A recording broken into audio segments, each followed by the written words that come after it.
Ben ritrovati dopo la pausa estiva al giovedì prima di tutto, un appuntamento che sappiamo essere molto atteso da tanti di voi. Il tema di questa sera, e poi lo vedremo ma lo sapete già tutti, è molto caldo, il tema della sanità. È un tema che riguarda tutti noi fondamentalmente. Lo affronteremo con degli ospiti esimi che vedete accomodati davanti a voi, ma prima di presentarli guardiamoci questo video.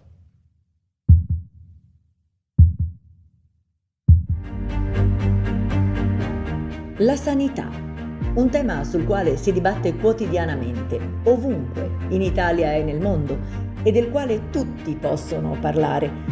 Chi la vive perché ci lavora, chi la vive perché vi ricorre o vi dovrà fare ricorso. In questo secondo caso, potenzialmente tutti. Nella nostra regione, Friuli Venezia Giulia, la sanità pubblica è un fiore all'occhiello. Lo testimoniano inchieste e sondaggi. Ma si può fare ancora meglio? Si prospettano nuovi scenari? E soprattutto l'opinione pubblica ha la consapevolezza che con una buona condotta di vita si può prevenire o arginare il ricorso alla sanità? Che ognuno di noi può contribuire al miglioramento del sistema sanitario? Se ne parlerà oggi, a giovedì, prima di tutto.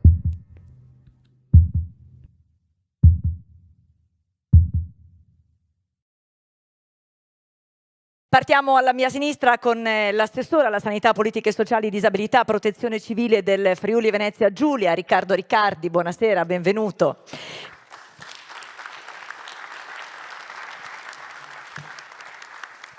Con la professoressa Alvisa Palese, professoressa ordinaria di Scienze Infermieristiche dell'Università degli Studi di Udine, presidente della conferenza permanente dei corsi di laurea e laurea magistrale delle professioni sanitarie. Buonasera. Il professore Silvio Brusaferro, professore ordinario di igiene all'Università di Udine, direttore della struttura complessa di accreditamento, qualità e rischio clinico dell'ASUFC, già presidente dell'Istituto Superiore di Sanità. E questa sera, al giovedì prima di tutto, abbiamo il piacere di avere anche la dottoressa Olga Vritz, che è responsabile presso il Centro di Cardiologia e Medicina dello Sport dell'ospedale Sant'Antonio San Daniele del Friuli. E infine il dottor Marco Bertoli, che è psichiatra, psicoterapeuta e direttore del Dipartimento delle Dipendenze della Salute Mentale della ASUFC. Benvenuto. Vorrei partire da una citazione, quella di Ippocrate, che è considerato il padre della medicina, nato nel 460 a.C., che disse: fate del cibo la vostra medicina e non al contrario, e cioè che diventi la medicina il proprio cibo. Una citazione che viene ripresa quasi quotidianamente, di cui tanto si parla e che per fortuna sta entrando, ma verificheremo questa sera se effettivamente è così, nelle menti, nelle teste dell'opinione pubblica di ognuno di noi, per farci capire che cos'è la sanità. Avete letto il titolo che abbiamo scelto questa sera per l'incontro. Sanità intesa sì come quell'insieme di servizi, ma anche sanità come l'attenzione che noi diamo alla nostra salute per essere sani, per stare bene, per non ricorrere all'altra sanità, vale a dire a quell'insieme di servizi che necessariamente ad una certa età, chi prima chi dopo, dobbiamo ricorrere appunto per cercare di stare meglio. E partiamo con il professore Brusaferro. Buonasera, rinnovo ringraziamenti da parte di Prima Casta ovviamente per essere presenti questa sera. Cosa possiamo fare per evitare di ricorrere troppo presto ai servizi della sanità? Perché, professore, ci sono degli atteggiamenti, ci sono delle condotte che ci possono agevolare in questo, è vero? Certamente sì, prima di tutto grazie. Grazie. Prego. Magari mi alzo così è più facile anche controllare le slide come si muovono. Allora intanto prima di tutto grazie a Prima Cassa, grazie per la parola, per questo invito, mi fa particolarmente piacere essere a Gemona perché mi ricordo all'inizio della mia carriera, io nell'87 il primo impiego, il primo contratto come servizio sanitario nazionale l'ho avuto proprio qui a Gemona e ho lavorato nel settore igiene pubblica di allora. E tornare qui quindi fa sempre molto piacere. E la riflessione che vorrei fare con voi, la prima riflessione è il concetto di salute. È cambiato, ne siamo in parte consapevoli, in parte meno, ma dentro internalizza un elemento. internalizza il fatto la capacità di adattamento e questo diventa sempre più importante, come vedremo, con l'aumentare della durata media della vita e anche con l'aumentare delle conoscenze tecnologiche, scientifiche e mediche che ci aiutano a vivere anche con patologie molto a lungo. Quindi in realtà le nostre scelte, la nostra attitudine ci aiuta a trovare il migliore equilibrio possibile. Questa è la prima grande sfida che noi abbiamo. La seconda grande sfida molto attuale oggi, a tutti i livelli mondiali, ma anche nella nostra regione, è la sfida dell'equità, dove equità e uguaglianza non sono la stessa cosa.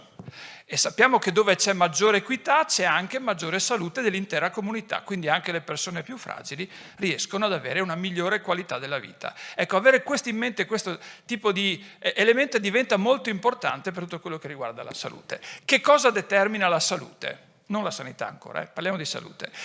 Pochissimo la genetica, una minoranza. La gran parte della nostra salute è determinata da come ci comportiamo, dall'ambiente in cui viviamo, dal contesto in cui viviamo e come ce lo organizziamo. Ne vedremo alcuni esempi dopo. Questo è un classico per chi si occupa di questi argomenti e ci sono due grandi elementi. Come vedete, il primo elemento sono i determinanti, gli spazi verdi, la povertà, l'edilizia, le condizioni di lavoro, l'aria in cui respiriamo, l'inquinamento, gli incidenti stradali, il cambiamento climatico che stiamo sopportando da una parte, e questo è un tema. L'altro sono i nostri comportamenti, se fumiamo, come mangiamo, se siamo a sovrappeso, se facciamo attività fisica e tutto, se facciamo uso di droghe o di altre sostanze additive, eccetera, eccetera. Bene, questi sono elementi importanti che facendoli andare bene insieme fanno come andare bene una bicicletta. Ovviamente abbiamo altri elementi importanti che oggi sono importanti per la prevenzione, poi lo vedremo, sono lo screening, cioè la capacità di intercettare precocemente, nella nostra regione abbiamo quello per il colon, quello per la mammella, eccetera, eccetera, partecipare a questi screening e avere screening organizzati è un fattore importantissimo per determinare la sopravvivenza delle persone e la qualità della vita, perché intercettano precocemente patologie che possono essere curate e intercettate precocemente consentono di avere una durata media più lunga della vita. L'altro elemento, la stessa cosa vale per le vaccinazioni rispetto al fatto che possiamo prevenire determinate patologie. L'altra cosa che vorrei ricordarvi è che quando parliamo di prevenzione, il prevenzione non è un evento, è una cosa che inizia quando concepiamo un bambino o una bambina e va avanti fino a quando lasciamo questa dimensione terrena.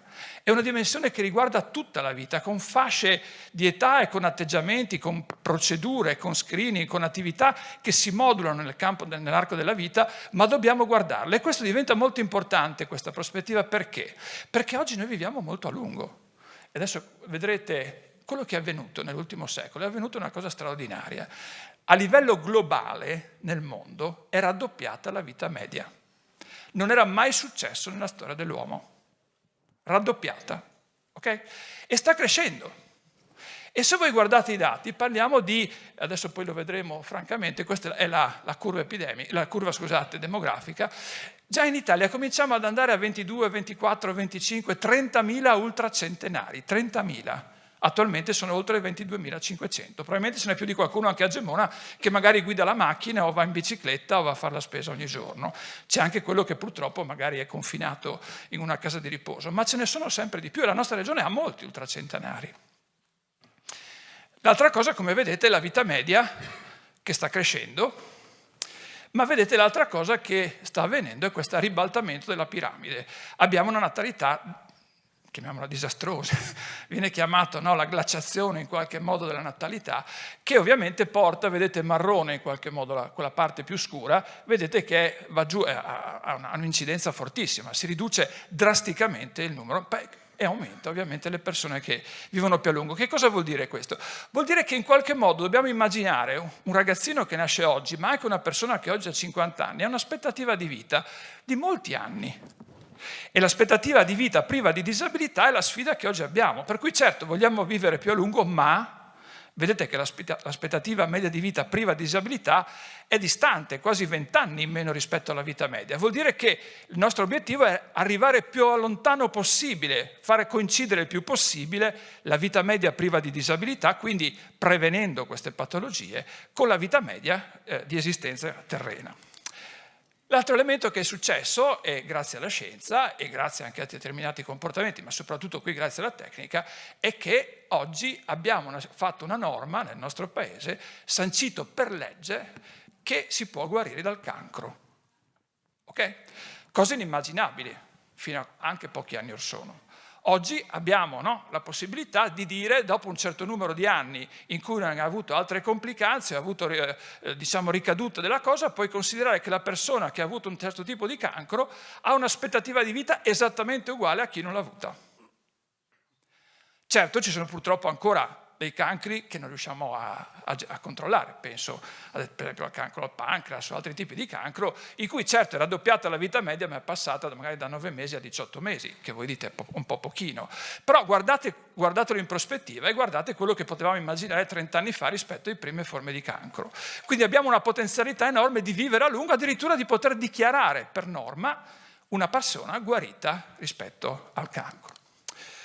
Abbiamo però dei punti di fragilità. Se la salute è fatta da quell'insieme di aspetti sociali, e quindi vuol dire mi ammalo meno e quindi ricorro meno al Servizio Sanitario Nazionale, anche se vi ricordo che il nostro Servizio Sanitario Nazionale include al proprio interno la prevenzione.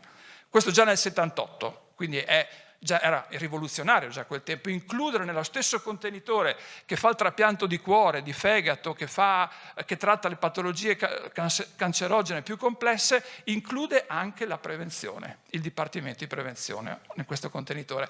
Bene, gestire questa partita cosa vuol dire? Vuol dire avere anche condizioni in cui, o controllare quelle condizioni in cui c'è maggior probabilità di ammalarsi. La povertà è uno di questi. E quello che vi faccio notare qui dentro è che in qualche modo, e vorrei fare un focus su questo, a fronte di una bassa natalità, questi sono dati italiani, non sono dati della nostra regione, a fronte di una situazione di questo tipo abbiamo una crescita della povertà nei minori. Il che vuol dire che oggi, nella fascia di età sotto i 18 anni, abbiamo una grande fragilità, che si potrebbe tradurre, se non si interviene, si modificano i fattori di rischio, in un'aspettativa di vita priva di disabilità ancora più ridotta. E come vedete la fragilità è fatta da tante cose. Una di queste, per esempio, i nostri ragazzini non fanno colazione. Non vanno a scuola senza fare la colazione. Il che ha due elementi importanti. Provate a immaginare, hai cenato la sera prima, arrivi dopo 12 ore a scuola alle 8, qual è il livello di attenzione che puoi avere? Piuttosto basso. Ok? Oppure mangi la merendina perché c'hai il soldino, eccetera, eccetera. Questo è un tema importante. L'altro tema che vi faccio notare è questo. Sempre nella fragilità giovanile, un ragazzo su 2 riporta di aver assunto un farmaco negli ultimi 30 giorni. Ok? Questi sono i dati delle fasce di età. Ovviamente questo ha a che fare con un disagio, ovviamente ci sono anche quelli che hanno le patologie, ma quelli sono la minoranza, non possono essere 1 su 2. Okay? Però è un segnale importante, ce ne sono molti altri, l'obesità e altre cose, che però ci dicono dobbiamo costruire un contesto in cui questi ragazzi che hanno questi fattori di rischio ben riconosciuti, li controlliamo questi fattori di rischio, perché se li controlliamo tra 20 anni questi non avranno meno infarti, avranno meno ictus, avranno meno bisogno di ricorrere alle cure acute che il nostro servizio sanitario mette a disposizione. L'altra cosa importante, è poco sanitario se volete, ma estremamente importante, è quello che si chiama alfabetizzazione. Cioè sforzarsi di capire o chiedere, se non si capisce, di capire cosa sta avvenendo quando io mi affronto un problema di salute. Col mio medico di medicina generale, con l'infermiere di famiglia, col medico dell'ospedale, col collega che volete. Quello è estremamente importante perché vedete questi dati. Come ci muoviamo? Se noi abbiamo fondamentalmente in qualche modo una gradiente positivo, ovvero sia gente con più capacità di comprensione della realtà sanitaria del linguaggio, riduce di 1/4 le ospedalizzazioni. Cioè vuol dire andare meno in ospedale, perché riconosco prima i sintomi, perché mi rivolgo precocemente e riesco a intercettarli. Ma ancora, come vedete, vuol dire il 20% in meno di accessi al pronto soccorso. Ma ancora, se volete proprio a livello personale, vuol dire il 13% in meno di quello che noi chiamiamo out of pocket, cioè soldi che tu tiri fuori tuo dal farmacista piuttosto che da un altro contesto perché vuoi avere una risoluzione a un problema che ti sia manifestato. Allora, investire in cultura, se volete, e questo ben venga, quindi ancora una volta i complimenti agli organizzatori, investire in quello che noi chiamiamo literacy, cioè alfabetizzazione della salute, diventa estremamente importante. Così come investire, ma ne parlerà credo Marco Bertoli, contro la solitudine, fare comunità. Ora, a Gemona voi siete ricchi di iniziative e di altre cose, una bella comunità, però investire, continuare a investire sulla comunità, contrastare l'isolamento sociale, la frammentazione è estremamente importante, non soltanto per una dimensione sociale, ma per la salute. La solitudine comporta una vita media più breve, una vita media priva di disabilità più breve e una qualità della vita più bassa. Sono dati ormai universalmente noti a livello globale. L'ultimo elemento, mi avvio alla conclusione, è la prevenzione. Abbiamo detto prevenzione tutta la vita, dobbiamo cominciare a farlo quando concepiamo un bambino, addirittura ancora prima di concepirlo, ma insomma diciamo tutta la vita intesa proprio nella sua declinazione terrena. Bene, la prevenzione però ha un elemento importante, ha in sé la sua debolezza. Quando funziona, il problema non lo vediamo più. E quando non vediamo più il problema, subissati da molti altri problemi, diciamo non investo più su quella cosa perché non c'ho più il problema. Peccato però che noi lo facciamo perché noi non avevamo il problema, perché investivamo sul problema. Se chiudiamo quell'investimento, prima o poi il problema si verifica. E in realtà la prevenzione è anche difficile da spiegare mediaticamente, perché quel miracolo che vi ho mostrato del raddoppiamento della vita media è avvenuto in un secolo. Giornalisticamente non è una notizia da un secolo, tra un secolo, però è lontana. Non riusciamo a renderla così la cogenza di questo. E l'altra cosa importante, rispetto a un grande dramma in cui qualche persona perde la vita o muore per una patologia drammaticamente, che fa notizia, una persona, le vite salvate in realtà non fanno notizia. Le morti evitate, che sono presenti nei nostri sistemi, non fanno notizia, o fanno molto meno notizia. Fa molto più notizia un l'evento drammatico, no? In qualche modo che si verifica. Allora provo a chiudere. Qual è la ricetta? Prima, essere consapevoli.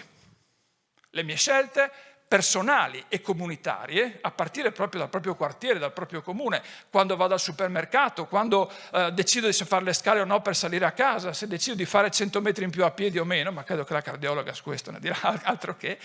Ebbene, questa è una scelta di vita che io posso fare, ma la devo fare contemporaneamente anche nella comunità. Come organizzo la mia comunità? Se accetto magari delle regole che mi dicono che devo fare un tratto a piedi piuttosto che parcheggiare la macchina sotto il negozio stesso, tra virgolette.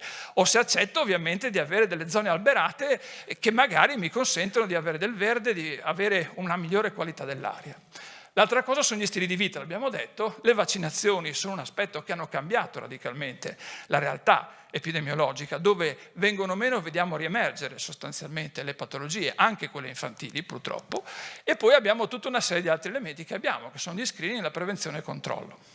A livello di comunità invece abbiamo altri elementi importanti che sono, come vedete, contrastare fenomeni come, cioè definire la povertà, promuovere la socialità, quella ricchezza che noi abbiamo che nasce un po' dal solidarismo, no? Anche dalla storia del Friuli fatta di povertà, di miseria, di immigrazione, che ci ha portato a unirci, no? Per costruire le cooperative, le latterie turnarie, tutte queste realtà, le casse rurali, queste cose sono tutte realtà di comunità che non hanno solo un beneficio nel contrastare un fenomeno di povertà o di rischio economico contingente, ma anche di salute. Per cui anche le sagre, le bande, le maggioretti, i cori, sono tutti elementi determinanti per migliorare la qualità della vita e la salute delle persone. Così come ovviamente il contrasto alla povertà, l'abbiamo citato, e poi abbiamo il cambiamento climatico. È un fattore che non potremmo contrastare se non nel medio-lungo termine. Dobbiamo prepararci ad affrontarlo. E questo vuol dire poi, purtroppo qui l'assessore, che è anche assessore che è della protezione civile, ha esperienze quasi quotidiane, ecco, però sono elementi che dobbiamo attenderci purtroppo e che, rispetto ai quali impattano anche sulla salute. E quindi dobbiamo essere pronti ad affrontarlo e sapere come reagire. Infine, sostanzialmente, come vedete, il concetto di alfabetizzazione, che non è semplicemente un problema di fare le scuole elementari, medie, superiori o l'università, è un problema di conoscere i linguaggi, le parole, il significato, per capire al meglio come governare la mia salute, come fare le scelte. Io sono protagonista della mia salute, io insieme alla mia comunità. Io credo, e qui chiudo, che nella nostra comunità regionale c'è una storia, c'è una tradizione di grande attenzione, di solidarismo, di vita comunitaria, anche con tutti i litigi che fanno parte, no, della dinamica del vicinato, tra virgolette, o le competizioni tra borghi o tra città o tra capoluoghi di provincia, che fanno parte anche queste di una storia italiana, ma che in realtà possono diventare elementi positivi perché al nostro interno abbiamo moltissime buone pratiche, solo che sono un po' isolate, non le conosciamo. Se riusciamo a condividerle, anche competitivamente, non so come si faceva una volta agli ospedali, io voglio l'ospedale più grande rispetto al mio paese vicino per mostrare che io sono più bravo, ben venga, purché vada verso la promozione della salute. Grazie. Grazie a lei, professore. In poco più di 10 minuti veramente ha tracciato un quadro preciso ed esaustivo, ha dato anche tanti spunti di riflessione che purtroppo questa sera non riusciremo tutti ad approfondire, però sicuramente il tema dell'alfabetizzazione, peraltro Prima Cassa con questi eventi dà la possibilità anche di tracciare un trade union fra i vari argomenti. Abbiamo sentito quanto la sanità sia trasversale, come ce l'ha illustrata lei, quindi quanto possa toccare anche il tema dell'istruzione, perché se vogliamo prepararli questi giovani dobbiamo farlo anche probabilmente in ambito scolastico, di quanto sia fondamentale per prevenire. Non so se anche voi avete fatto la stessa riflessione, però quando si parla sanità si pensa sì all'inverno demografico, ma si pensa anche all'età dei nostri malati sempre più alta, e invece no, perché ci sono i giovani 17enni, poi il tema della polarizzazione, perché chi ha diciamo delle possibilità economiche in più forse risente meno di questi determinanti, forse, ma non è detto. E il tema dei determinanti è quello che approfondiremo adesso in termini proprio di società, no? Quindi determinanti sociali. E lo facciamo col dottor Bertoli, che peraltro ha avuto molta esperienza maturata all'estero, quindi ci può anche tracciare proprio dei paralleli tra quanto è successo e succede in realtà dove lei ha operato e rispetto al nostro Friuli Venezia Giulia, e quali sono appunto le concause che portano a sviluppare le patologie, e cerchiamo di capire subito quali sono i disturbi psichiatrici che più riguardano da vicino oggi la nostra società. Ecco, grazie per l'invito, buonasera a tutti. E parlare di determinanti sociali nell'insorgenza delle malattie mentali è un tema ormai riconosciuto dalla letteratura scientifica da tanto tempo, perché è chiaro che sono degli eventi che perturbano la vita. Crescere in una famiglia in cui c'è un problema diventa un problema per i bambini. Crescere in una famiglia in cui c'è uso di sostanze diventa un problema per i figli. Ma poi non avere il lavoro diventa un problema per la persona. Oppure abitare in un posto squallido diventa un problema di riconoscimento di sé. No, anche la bellezza e la bruttezza sono determinanti sul nostro poter vivere una salute mentale che faccia vivere la persona, che permetta un benessere. Ma ce n'è tanti altri, essere donna o essere uomo. Ci sono più domini sociali che ci interrogano e ci provocano. Allora, è chiaro che essere poveri o essere ricchi, anche economicamente, cambia. Ma essere poveri o essere ricchi di progetti cambia, perché io vi dico una cosa, tutti diventiamo matti se nessuno ci chiede più niente. Il fatto che siamo importanti per qualcuno e che qualcuno ci chieda qualcosa, adesso differenziamo età, no? Figli o adulti, ma se nessuno ci chiede più niente, noi lentamente ci perdiamo. E questo, cioè se nessuno ci fa una domanda perché sa che sappiamo rispondere, cominciamo a perderci. ma questo vale anche per le opportunità. È chiaro che tutto quello che abbiamo sentito già finora, il poter viaggiare, il poter conoscere, il potersi istruire, è fonte di benessere, è fonte di paragone, è fonte di relazione. E senza relazione, anche qui, ci perdiamo. Allora, per dare alcuni... ma cos'è questa malattia mentale? In realtà non è mica facile definire. Allora noi definiamo due grandi campi, no? Quelli che vengono chiamati i disturbi mentali comuni o i disturbi maggiori. I disturbi mentali comuni sono quelli che richiamava anche lei prima, no? L'ansia e la depressione. Ad esempio, questi disturbi stanno crescendo in maniera esponenziale, anche perché il nostro sociale permette una necessità di performance, ma anche una necessità di risposta immediata e poco valorizzata e poco compresa e poco assodata, che non c'è il tempo, non c'è il tempo di sedimentare, non c'è il tempo per pensare. No, molti di noi corrono da un incontro di lavoro o di qualcosa che lo richiama da un'altra parte, e siamo sempre spesso da un'altra parte, senza poter vivere il presente, l'attuale, il secondo che viviamo.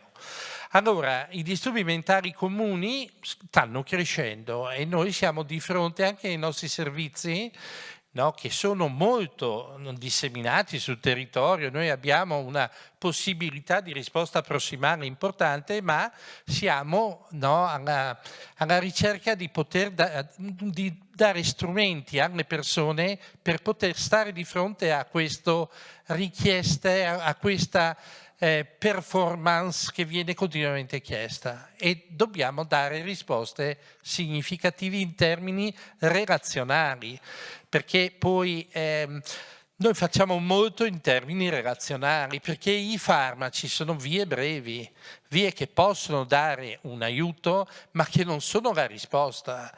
La risposta è sempre un'altra, è sempre capire qual è il disagio che viviamo, è sempre capire qual è la mancanza di gratificazione. Perché la depressione è sostanzialmente una mancanza di gratificazione. Allora che cos'è che può gratificare la nostra vita? E che cos'è il progetto che ci interessa? Perché senza progetto non si riesce a vivere, ci si perde. Allora anche qui, no? Ogni giorno siamo di fronte a delle situazioni di difficile comprensione, poi i giornali, gli esperti, tutti parlano e tutti già sanno, ed è difficile invece dare un giudizio, no? Ma anche rispetto agli ultimi fatti, no? Di cronaca che abbiamo. Ma cosa succede? Quando leggevo una famiglia borghese, io credo che non ci sia niente di peggio che una famiglia borghese, perché la famiglia borghese non vive la condivisione. All'interno di una famiglia borghese ci si distanzia e ognuno vive la sua vita, e già quel nucleo piccolo, perché prima il professore parlava di comunità, quanto è importante essere qui stasera, quanto è importante comunicarci, informarci, paragonarci, ognuno anche rispetto alle proprie competenze, che sono tutte validissime, ma questo è fare comunità, e fare comunità è importantissimo nei paesi, è importantissimo in una regione, è importantissimo in una famiglia. A un certo punto, faccio una piccola digressione personale, io faccio lo psichiatra, ho 4 figli, e dico, a un certo punto arrivavo a casa sempre abbastanza la sera stanco, e le mie domande erano sempre le stesse ai bambini, cioè siete andati a scuola, quanto avete preso, e il vostro compagno, no? E questi, a un certo punto nessuno parlava più. Allora forse queste non sono le domande, forse le domande sono rilanciare, no? Anche il proprio lavoro, cioè cosa significa per me fare il dottore, cosa significa fare il marito, cosa significa essere insieme a questi bambini, lasciando le cose minime che poi non aiutano, no? E bisogna aiutare questi ragazzi, no? A crescere rispettandoli, lasciandoli liberi, perché un'altra cosa, si diventa matti, virgolette, se si è troppo amati o se si è troppo poco amati. Cioè ci vuole un equilibrio, e l'equilibrio non si impara da soli, si impara vivendo assieme, si impara ascoltando, si impara informandosi, si impara formandosi. Allora, i disturbi mentali comuni crescono e dobbiamo anche capire in termini comunitari come si riesce a affrontarli. Non lo sappiamo bene, perché non può essere neppure un tecnicismo o i tecnici, non basta. Non bastano i tecnici, sono importanti, siamo qui per questo, ma serve una socialità diversa. Invece i disturbi mentali più gravi, che sono le schizofrenie, i disturbi bipolari, esistono, ma questi non stanno aumentando. È chiaro che in termini di risorse sanitarie ci portano via tantissimo tempo e tantissime risorse, perché, come dicevo prima, molto spesso anche la gente non sa che per guarire, dico guarire, perché diceva il professore prima si guarisce dai tumori, e io sono guarito da un tumore, ma si può guarire anche da un deficit psichico, non è impossibile, ci vuole però parecchio tempo e ci vuole anche la possibilità di aspettare questo tempo, no? Perché molto spesso c'è come una fretta, c'è la ricerca della pozione magica, c'è la ricerca della clinica all'ultimo grido, c'è bisogno di relazione, di fedeltà e di compassione. Nel mio lavoro c'è bisogno di questo, relazione, fedeltà e compassione. Poi ci sono tutti gli aiuti, gli strumenti, i farmaci per amor di Dio, però sono una parte a lato. C'è bisogno prima di tutto di essere uomini, questo per poter curare la gente. Uomini e donne, Certo, grazie dottore. Anche qui una riconferma di quello che si è detto prima, di quanto sia trasversale anche il tema della sanità e della salute mentale. Quello che si sta dicendo, e tutti insieme peraltro, è un'occasione rara e che aumenterà, per la gioia del nostro Presidente di Prima Cassa, la consapevolezza di tutti noi in maniera esagerata, e ve ne rendiamo merito e vi ringraziamo per questo.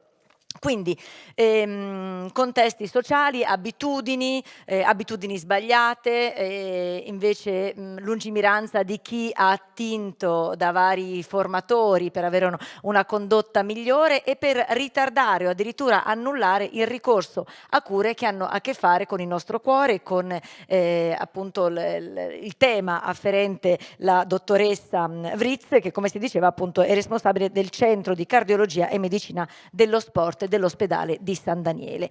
Si può stare meglio, si può evitare di ricorrere alle cure della sanità adottando anche solo e semplicemente piccoli accorgimenti e piccole pratiche quotidiane.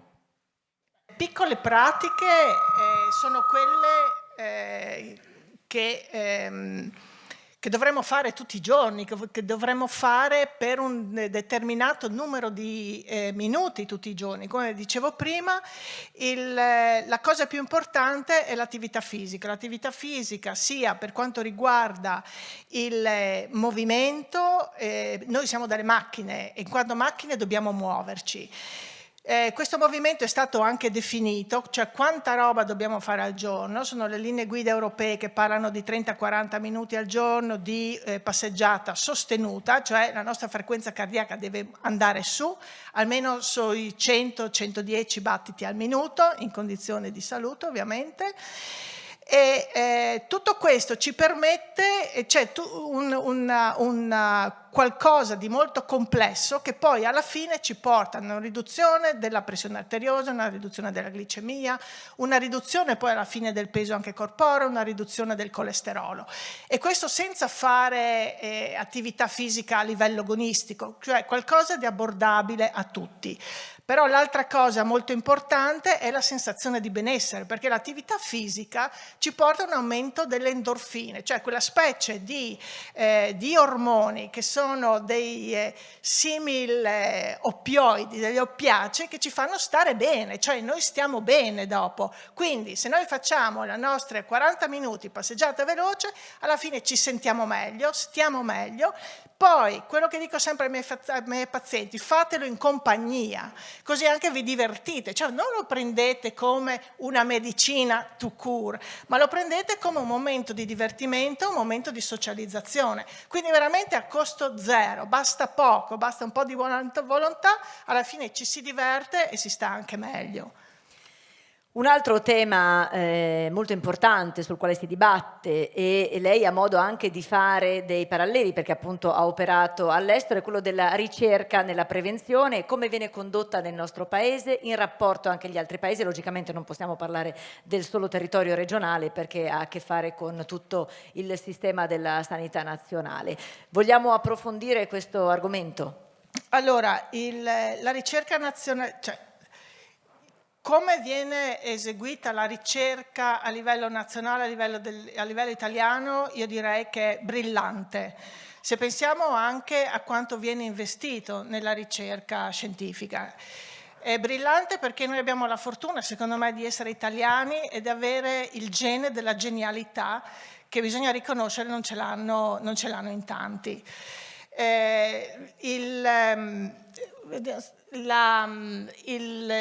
Per quanto riguarda poi la prevenzione anche cardiovascolare è particolarmente importante perché ci tenevo a far vedere, scusate mi alzo in piedi, a farvi vedere questa diapositiva in cui le malattie cardiovascolari sono ancora la causa più importante di eventi e di morte cardiovascolare. Quindi non è che noi stiamo parlando e l'ipertensione arteriosa non mi fa male, quindi chi se ne frega. Non funziona così, si muore di ipertensione arteriosa quando questa diventa sintomatica e di solito siamo troppo tardi.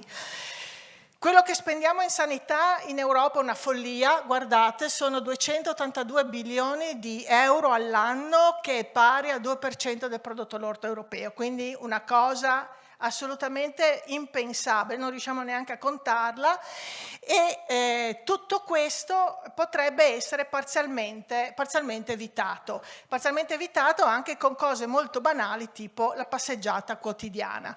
Quello che fa l'Italia da un punto di vista di investimenti, come ho accennato, è difficilmente quantificabile perché i soldi vengono da varie istituzioni. Come viene impiegato? Forse potrebbe essere impiegato un po' meglio. Vi voglio ricordare che purtroppo l'Italia non è attrattiva dal punto di vista dei ricercatori dall'estero. Mentre negli Stati Uniti sostanzialmente si litiga e si fanno veramente il diavolo 4. Io quando ero in Arabia avevo i ragazzi che si alzavano alle 4 del mattino per lavorare fino alle 6-7 di sera per poter avere le credenziali per accedere alle università americane. Sostanzialmente nessuno fa questo per venire in Italia. Ed è un peccato perché noi siamo veramente creativi.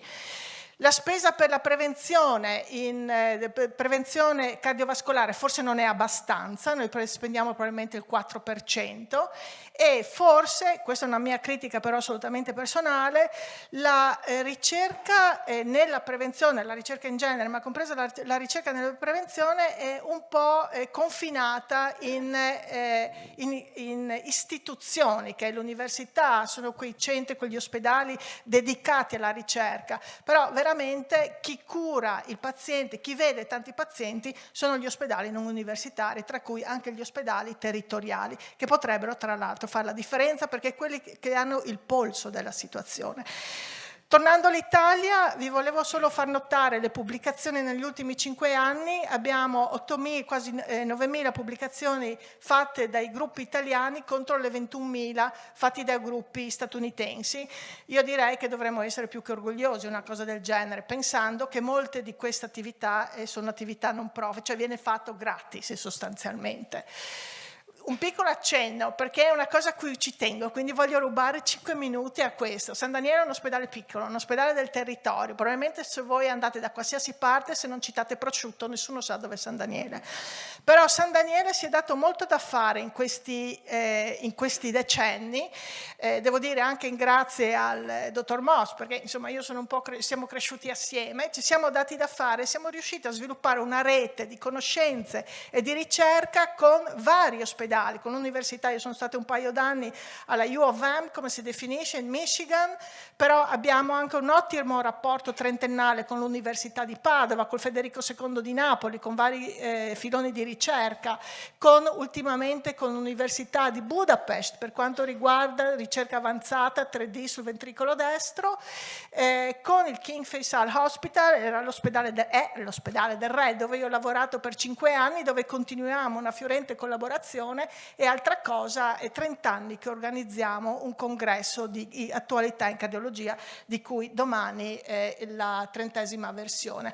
Quindi anche nel piccolo si può fare. Ma cosa vuol dire fare ricerca? Fare ricerca significa essere speculativi, pensare, essere critici. Noi medici siamo stati educati per essere critici nel confronto di tutto e di tutti. Fare ricerca è un'accentuazione, e la cosa più importante è che tutti invecchiano anche i medici, ma la cosa più importante è non invecchiare cerebralmente, continuare a pensare, continuare ad essere critici. Questo qui è semplicemente un elenco di quello che noi abbiamo fatto. Si tratta di ricerca non sponsorizzata, tutti gli argomenti che noi abbiamo trattato, tra cui appunto anche l'effetto dello sport su varie parti del sistema cardiovascolare, compresi anche ad esempio una popolazione particolare come i paraplegici, e studi sponsorizzati. Ad esempio, grandi farmaci che vengono utilizzati adesso come pilastri dello scompenso cardiaco sono stati studiati anche a San Daniele, come pure gli anticoagulanti. Chi di voi ha la fibrillazione atriale prende l'anticoagulante, questi farmaci sono stati studiati anche a San Daniele, che significa che siamo stati sempre all'avanguardia anche nelle novità. Qui è semplicemente un escurso di lavori che abbiamo anche pubblicato su riviste molto importanti, e l'altra cosa molto più veloce, questi qui sono 3 lavori che abbiamo pubblicato con i nuovi, da quando sono ritornata, con i ragazzi, con gli specializzandi sia di medicina sportiva sia di medicina interna, che fanno afferenza alla cardiologia di San Daniele. Questo è il numero delle pubblicazioni che noi abbiamo fatto. Il mio pensiero personale è che la ricerca comunque è come la cultura, è qualcosa di tutti la devono fare, tutti ci devono portare, è un'opportunità, e la ricerca può essere fatta nei piccoli ospedali. L'importanza della ricerca fatta nei gruppi, voglio riprendere un po' il discorso che è stato fatto dai 2 relatori precedenti. Fare gruppo significa mettersi assieme e discutere assieme. Una delle cose a cui io ci tengo di più a San Daniele è che infermieri, medici discutono assieme in modo tale da creare anche un gruppo affettivo. Forse questo è eccessivo, però questo gruppo riesce ad andare avanti dappertutto. Io non credo che uno valga uno, io non credo che prendere un medico, un infermiere e metterlo da un'altra parte come una pedina funzioni. Noi funzioniamo perché siamo un gruppo, ci sentiamo una famiglia, quindi è un pensiero positivo, ma credo sia un pensiero anche che funziona, e sono anche sicura che dove c'è questo aspetto critico, questa voglia di fare, di analizzare, di farlo assieme, sia anche dove tra l'altro si cura meglio. Quindi il mio è un pensiero ottimistico, e credo, non dico di averlo raggiunto, ma ci stiamo lavorando, ecco, e mi pare che il gruppo anche ci venga dietro. Complimenti, grazie dottoressa Vritz.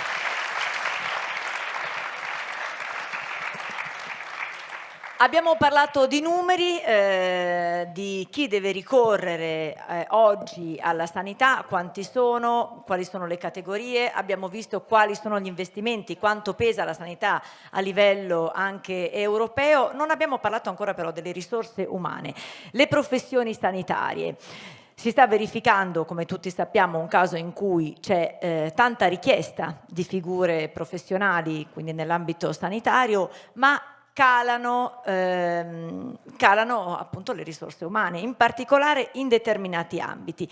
Oggi peraltro è una giornata molto importante a tale proposito e ne parliamo con la professoressa Palese. Sì, Buonasera. grazie, mi alzo in piedi perché anch'io mi faccio aiutare da alcune slide. Sono molto contenta di essere qui a Gemona, perché qui a Gemona sono nata, sindaco, quindi consideri pure la mia famiglia come punto di riferimento, e quindi è proprio molto bello ritornare. L'assessore si è girato quando mi ha annunciata la nostra presentatrice, ringrazio molto per l'invito. Noi abbiamo la parte più difficile, io e lei, mi fa sì, la parte più difficile, perché da una parte c'è chi forma ha queste competenze, fedeltà, compassione, relazione, all'attitudine alla ricerca, al pensiero critico, alla prevenzione, su cui facciamo molta difficoltà a includere, ad attrarre nuovi professionisti, e dall'altra c'è chi gestisce le risorse. Quindi questo duetto finale mi pare, assessore, che potrà accendere anche la serata, e vediamo di condurlo molto bene. Ecco. Io oggi vi parlo non come professoressa dell'Università degli Studi di Udine, di cui sono molto orgogliosa di farne parte, e quindi anche dedicata alla didattica, alla ricerca. Sono un'infermiera, sono nata a Tolmezzo professionalmente, sono molto orgogliosa delle mie origini, ma vi parlo di questo gruppo di professionisti, circa 700.000. Quando dico 700.000 non è perché non riusciamo a contarle, ma perché alcune professioni si stanno avvicinando agli ordini, a un sistema regolatorio.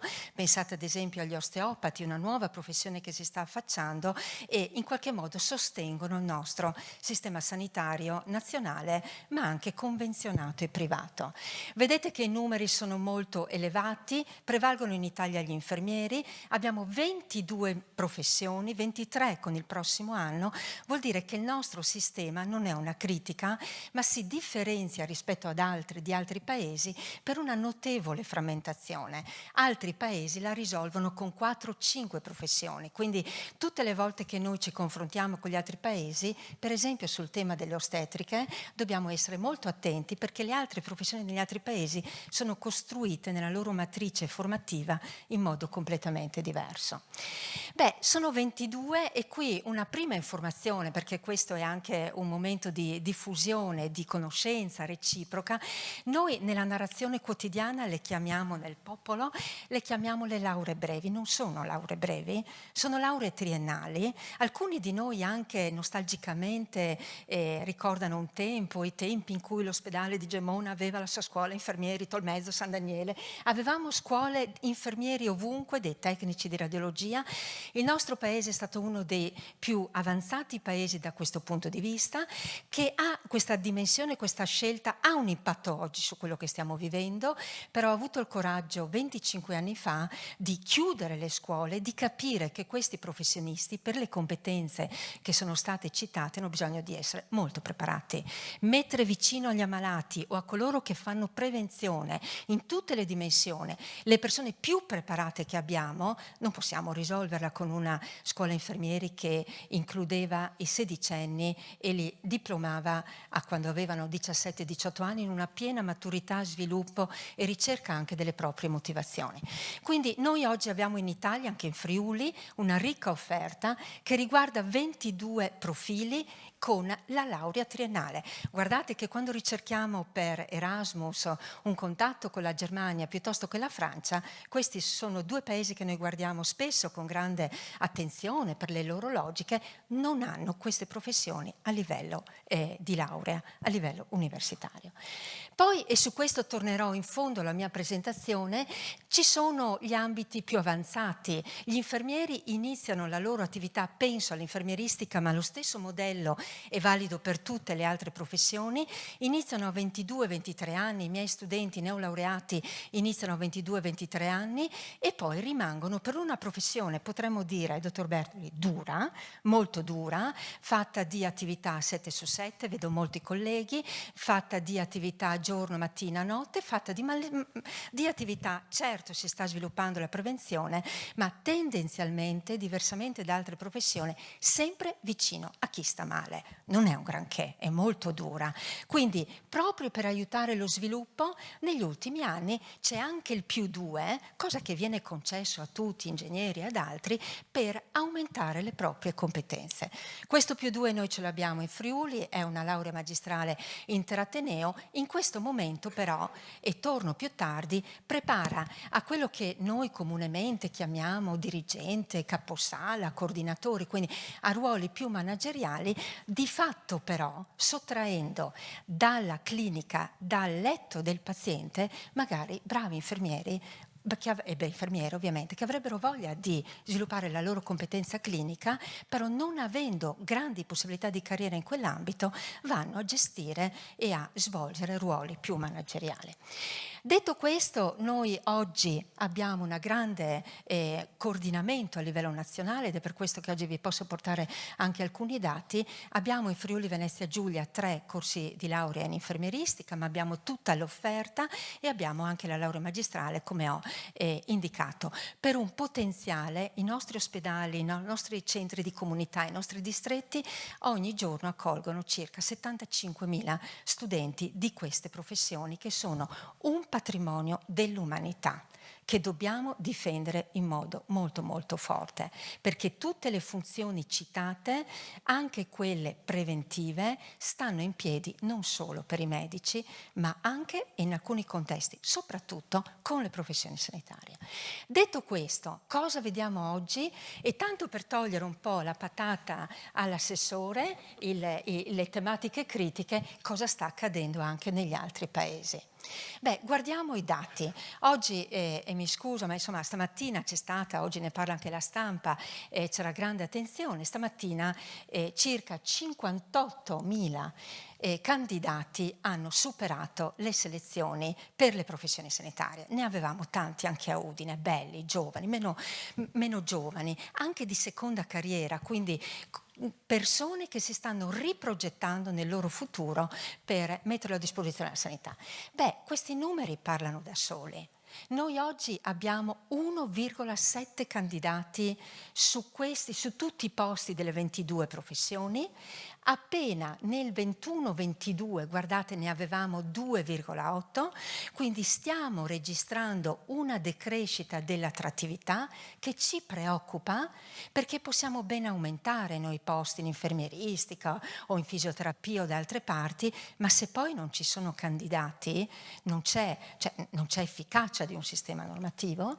Però possiamo anche dire che 10 anni fa, guardate questa curva che è davvero molto preoccupante, e avevamo almeno 4,9 candidati per quindi arrivare all'ultimo anno. Noi oggi, lo dirò più tardi, siamo molto contenti perché stiamo tenendo come sistema Friuli nella numerosità delle candidature, siamo la regione che ha più candidature di altre, e questo vorrà dire qualcosa, però noi che abbiamo anche a cuore il paese, come funziona, dobbiamo esprimere qualche dubbio, qualche perplessità e affrontare queste sfide in modo strategico. Che cosa sta succedendo? Sono numeri piccoli, non è per fare la visita oculistica alle 7 di sera qui davanti a voi, ma noi vediamo che nel 23-24, e non vi posso portare i dati di oggi perché li stiamo analizzando, c'erano su queste 22 professioni 10 professioni che stavano l'anno scorso a meno di un candidato posto. Cosa vuol dire in pratica? In pratica vuol dire che non selezioniamo, che entrano anche coloro che non sono motivati.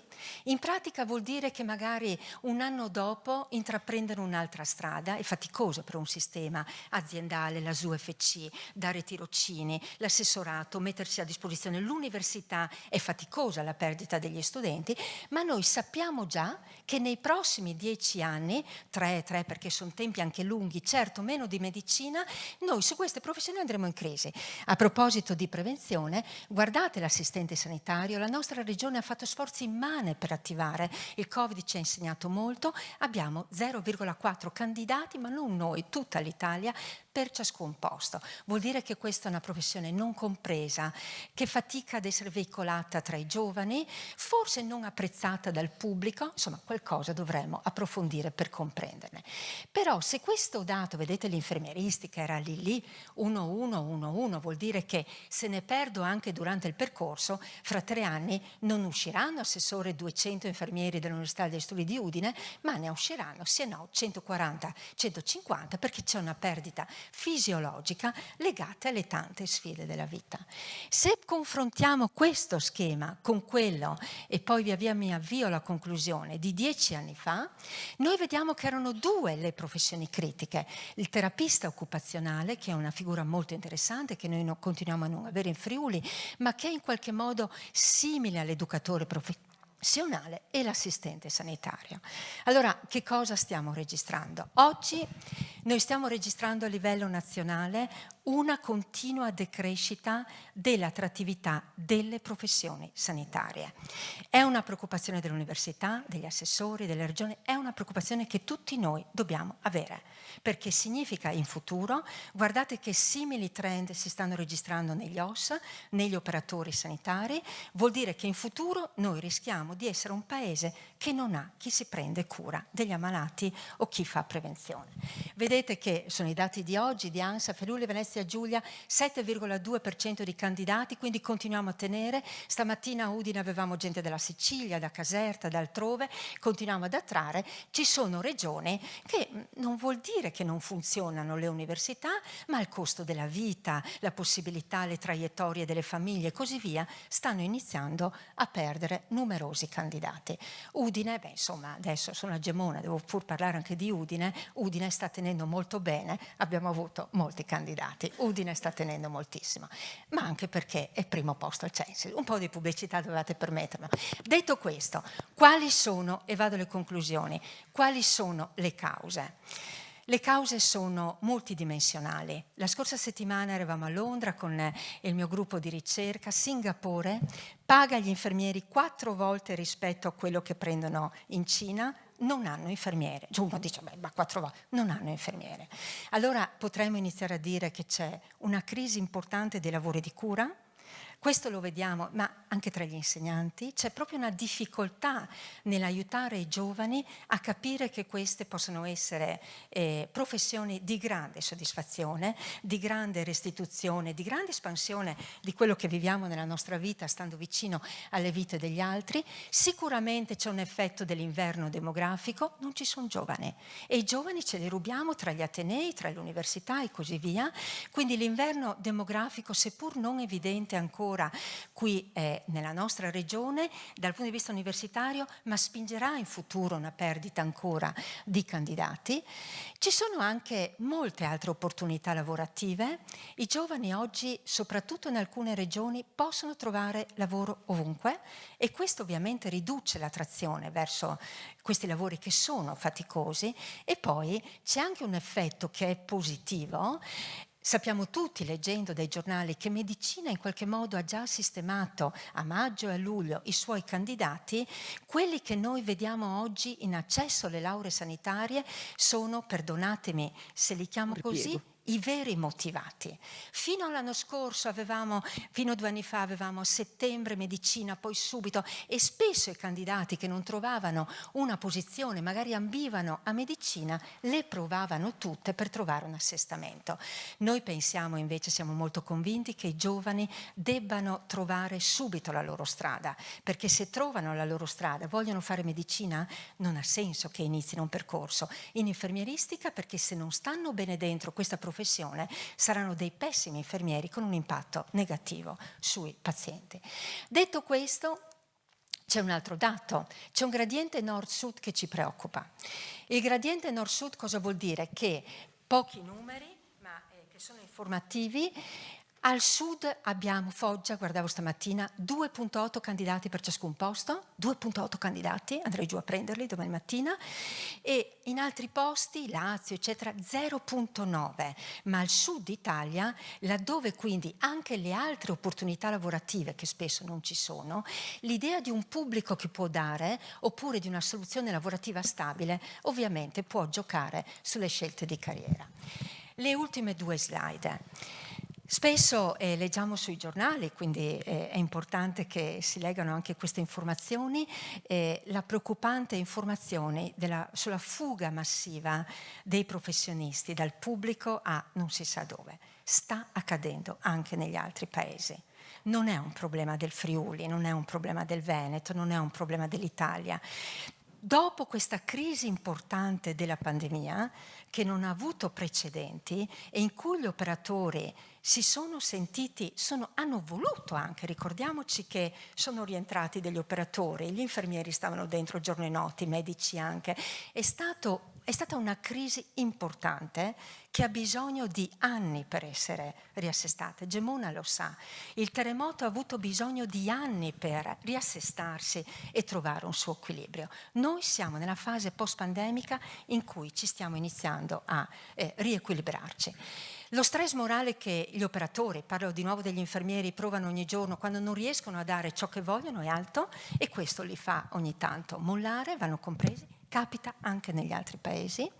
Sicuramente, e torno all'idea di prima, il fatto che per queste professioni, se tu vuoi crescere, devi solo occuparti di organizzazione. Negli altri paesi invece, se impari qualcosa, se studi qualcosa, continui a stare vicino al paziente, a fare della clinica avanzata.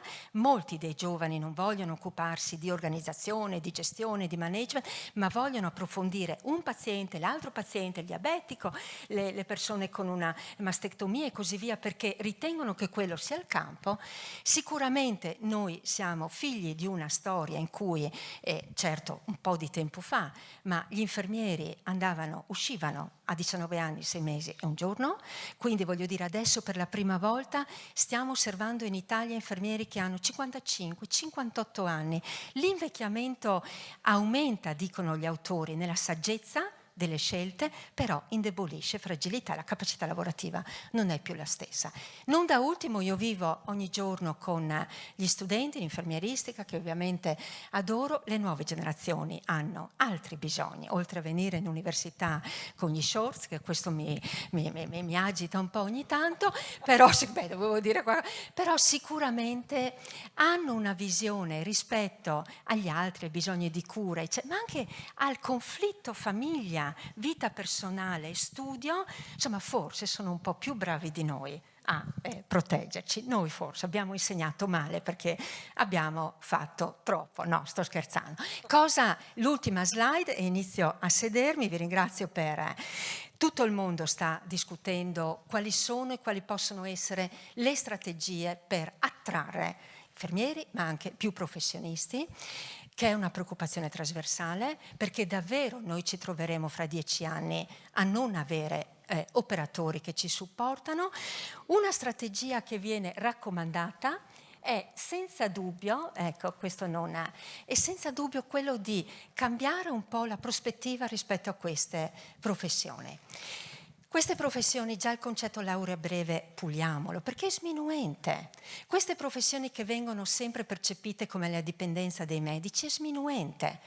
Queste professioni che ricevono a volte anche aggressioni da parte delle popolazioni che assistono, non è accettabile.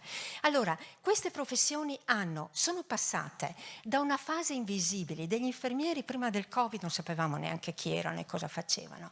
Durante il Covid tutti battevano le mani, sono passati la fase eroica, infatti noi siamo andati un po' su nelle attrattività, adesso a volte anche rispetto al sistema sanitario, la narrazione, cioè ciò che ci raccontiamo, è tendenzialmente negativo. Invece noi, per catturare i giovani, convincerli che questo può essere un futuro interessante per loro e per il nostro paese, questa narrazione negativa dobbiamo cambiarla. Il professor Brusaferro ha parlato di buone pratiche, iniziare a dire ma che bravi che sono quegli infermieri, quanto mi sono trovata bene in quel contesto, forse dovrebbe essere un impegno collettivo. Grazie. Grazie a lei, professoressa.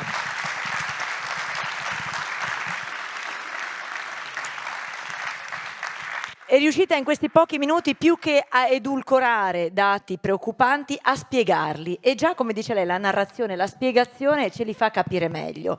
È quello che effettivamente andrebbe fatto. E poi mi ricollego alla sua ultima slide, e qui il presidente di Prima Cassa sorriderà, perché io dico sempre, ci vuole più marketing. Di fatto è quello che ci vuole, basta vedere in America con quei serial televisivi, quanto sono aumentati i candidati dei Vigili del Fuoco, e penso a tutte le altre serie che non ho la possibilità di guardare, che però insomma ogni tanto è. Il marketing è tutto comunicare, trasmettere e, come diceva lei, anche raccontare quando ci si trova bene. Io posso testimoniare in questi giorni davvero la sanità, in particolare dell'ospedale di Udine, merita le lodi, merita dei post pubblici sui social, degli articoli, ma come sappiamo ciò che fa notizia non sono le cose positive, purtroppo. Sono gli aspetti negativi della nostra quotidianità, perché è quello che l'opinione pubblica vuole per fare polemica, per discuterne al bar, ma dovremmo, come suggerisce saggiamente la professoressa Palese, invece cambiare un po' mentalità, ringraziare per quello che si ha e esaltare tutto quello che di positivo la società ci offre, in questo caso la nostra regione. Quindi sì, chiude questa prima tornata di interventi il nostro assessore regionale Riccardo Riccardi, che però, assessore, possiamo dire che lei, come tutto il nostro sistema sanitario, possiamo e può lei essere fiero della platea di fronte alla quale ci troviamo, che rappresenta un sistema, quello nostro regionale, che funziona.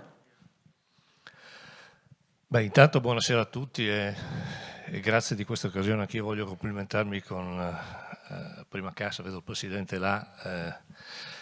Sono molto d'accordo su tante cose che ho ascoltato, soprattutto sulla necessità di fare cultura.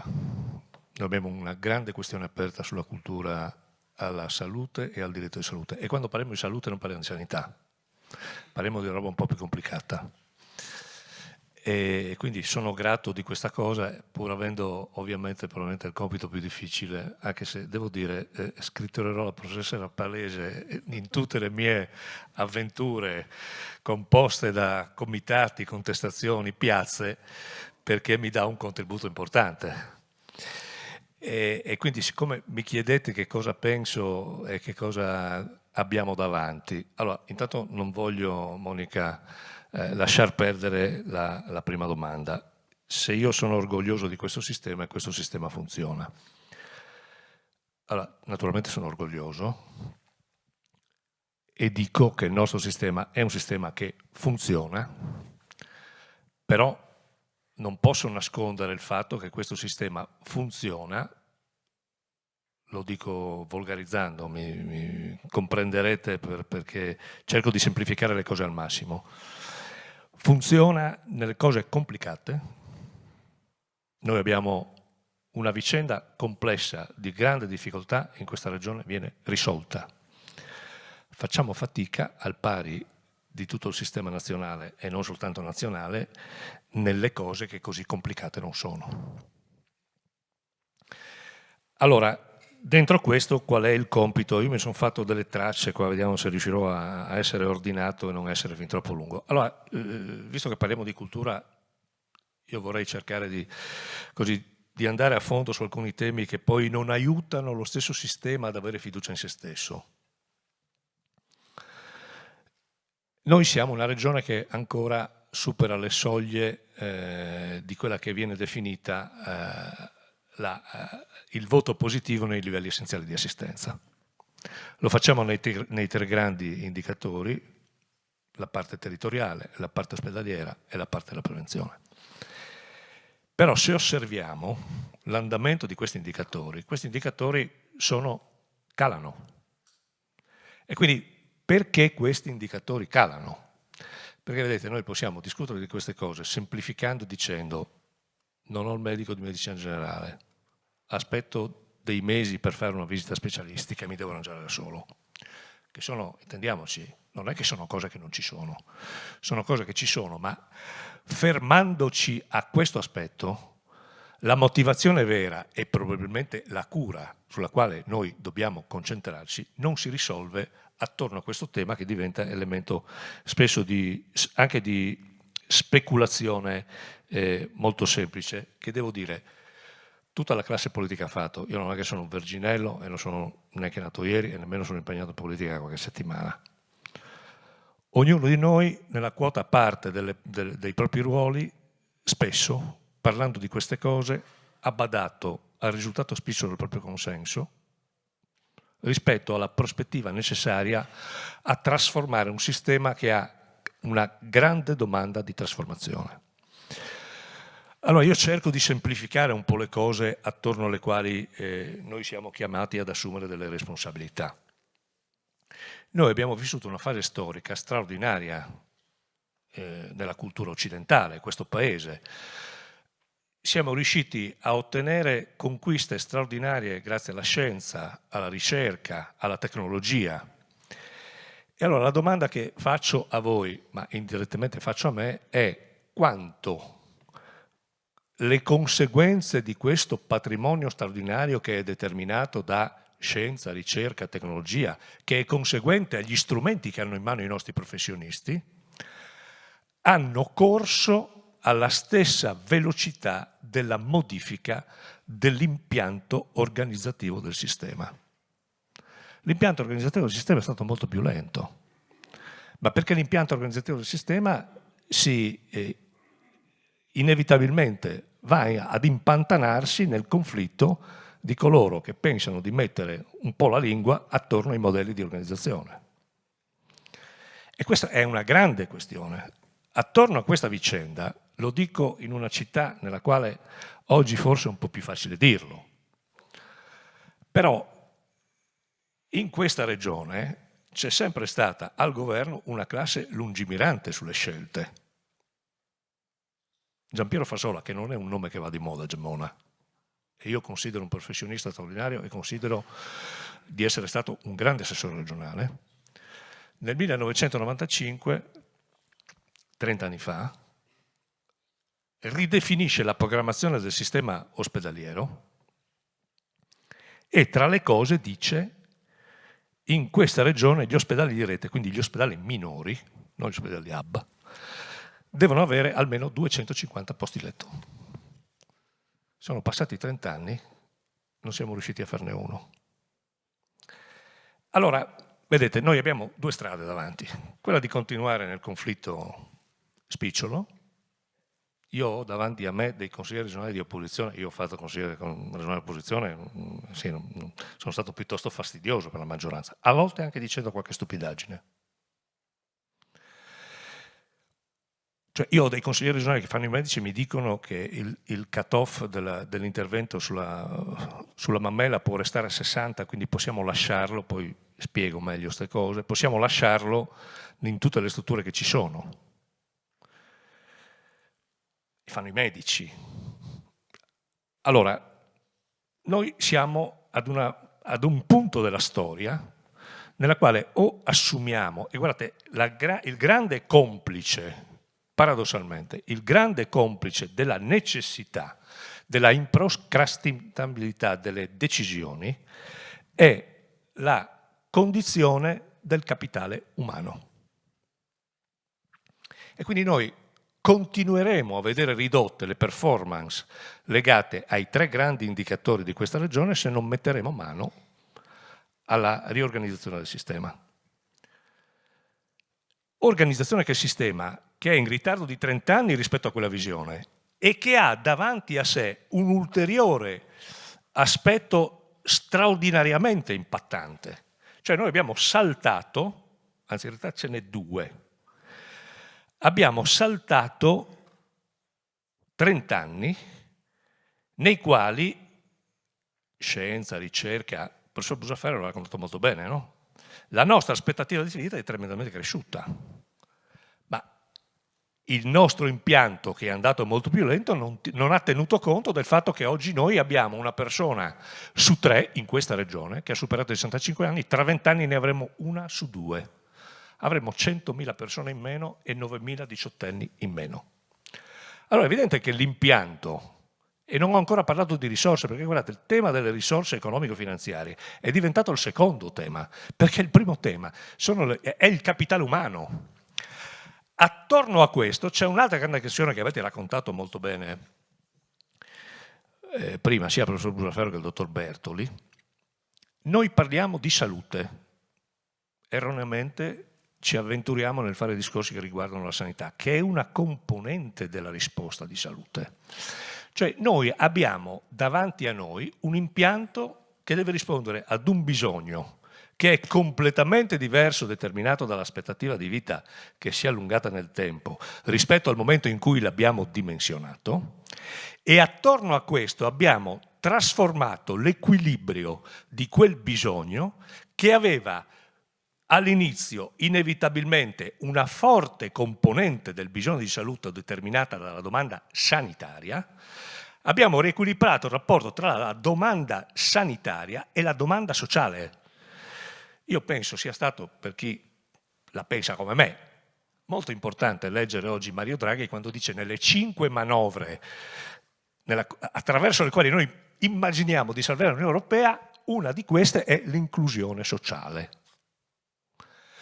Allora, questo peraltro determina che cosa? Degli indicatori che spiegano in maniera molto evidente questo. Cioè, se noi abbiamo il 75% delle persone che vanno dentro un pronto soccorso e che in realtà dentro il pronto soccorso non dovrebbero andare, se noi abbiamo negli ultimi 4 anni l'aumento del 44% dell'attività prescrittiva, no, noi pensiamo di dare una risposta a questi elementi soltanto attraverso l'aumento dell'offerta, con la condizione del capitale umano in quelle condizioni. Allora noi dobbiamo avere il coraggio di modificare queste cose, e sono delle cose che quando tu spieghi alle persone con serietà, le persone ti seguono. È chiaro che quando fai chiasso e affidi, diceva bene Eco, no? Quando tu affidi i social, hanno inventato legioni di imbecilli. Lo dice Eco, non lo dico io. Allora, noi siamo davanti a questa scelta, ed è una scelta straordinariamente importante. È chiaro che questo mal si concilia sull'altare della costruzione del consenso. Quindi oggi la politica è davanti non tanto all'assetto riorganizzativo, che io non credo abbia bisogno, purtroppo, non abbia molte opzioni davanti a sé. Immagino che ce ne sia una di opzione. Oggi noi dobbiamo interrogarci sulle ragioni per le quali, parlo di una piccola regione, ma parlo generalmente del sistema di questo Paese e non solo di questo Paese, per la quale noi negli ultimi 30 anni non abbiamo avuto la capacità di fare quegli interventi che sarebbero stati necessari e oggi ci porterebbero ad avere una condizione molto diversa rispetto a quello che stiamo vivendo. Che semplificata significa che la visita devi farla invece che in 15 giorni e in 6 mesi, oppure che il medico di medicina generale non lo trovi.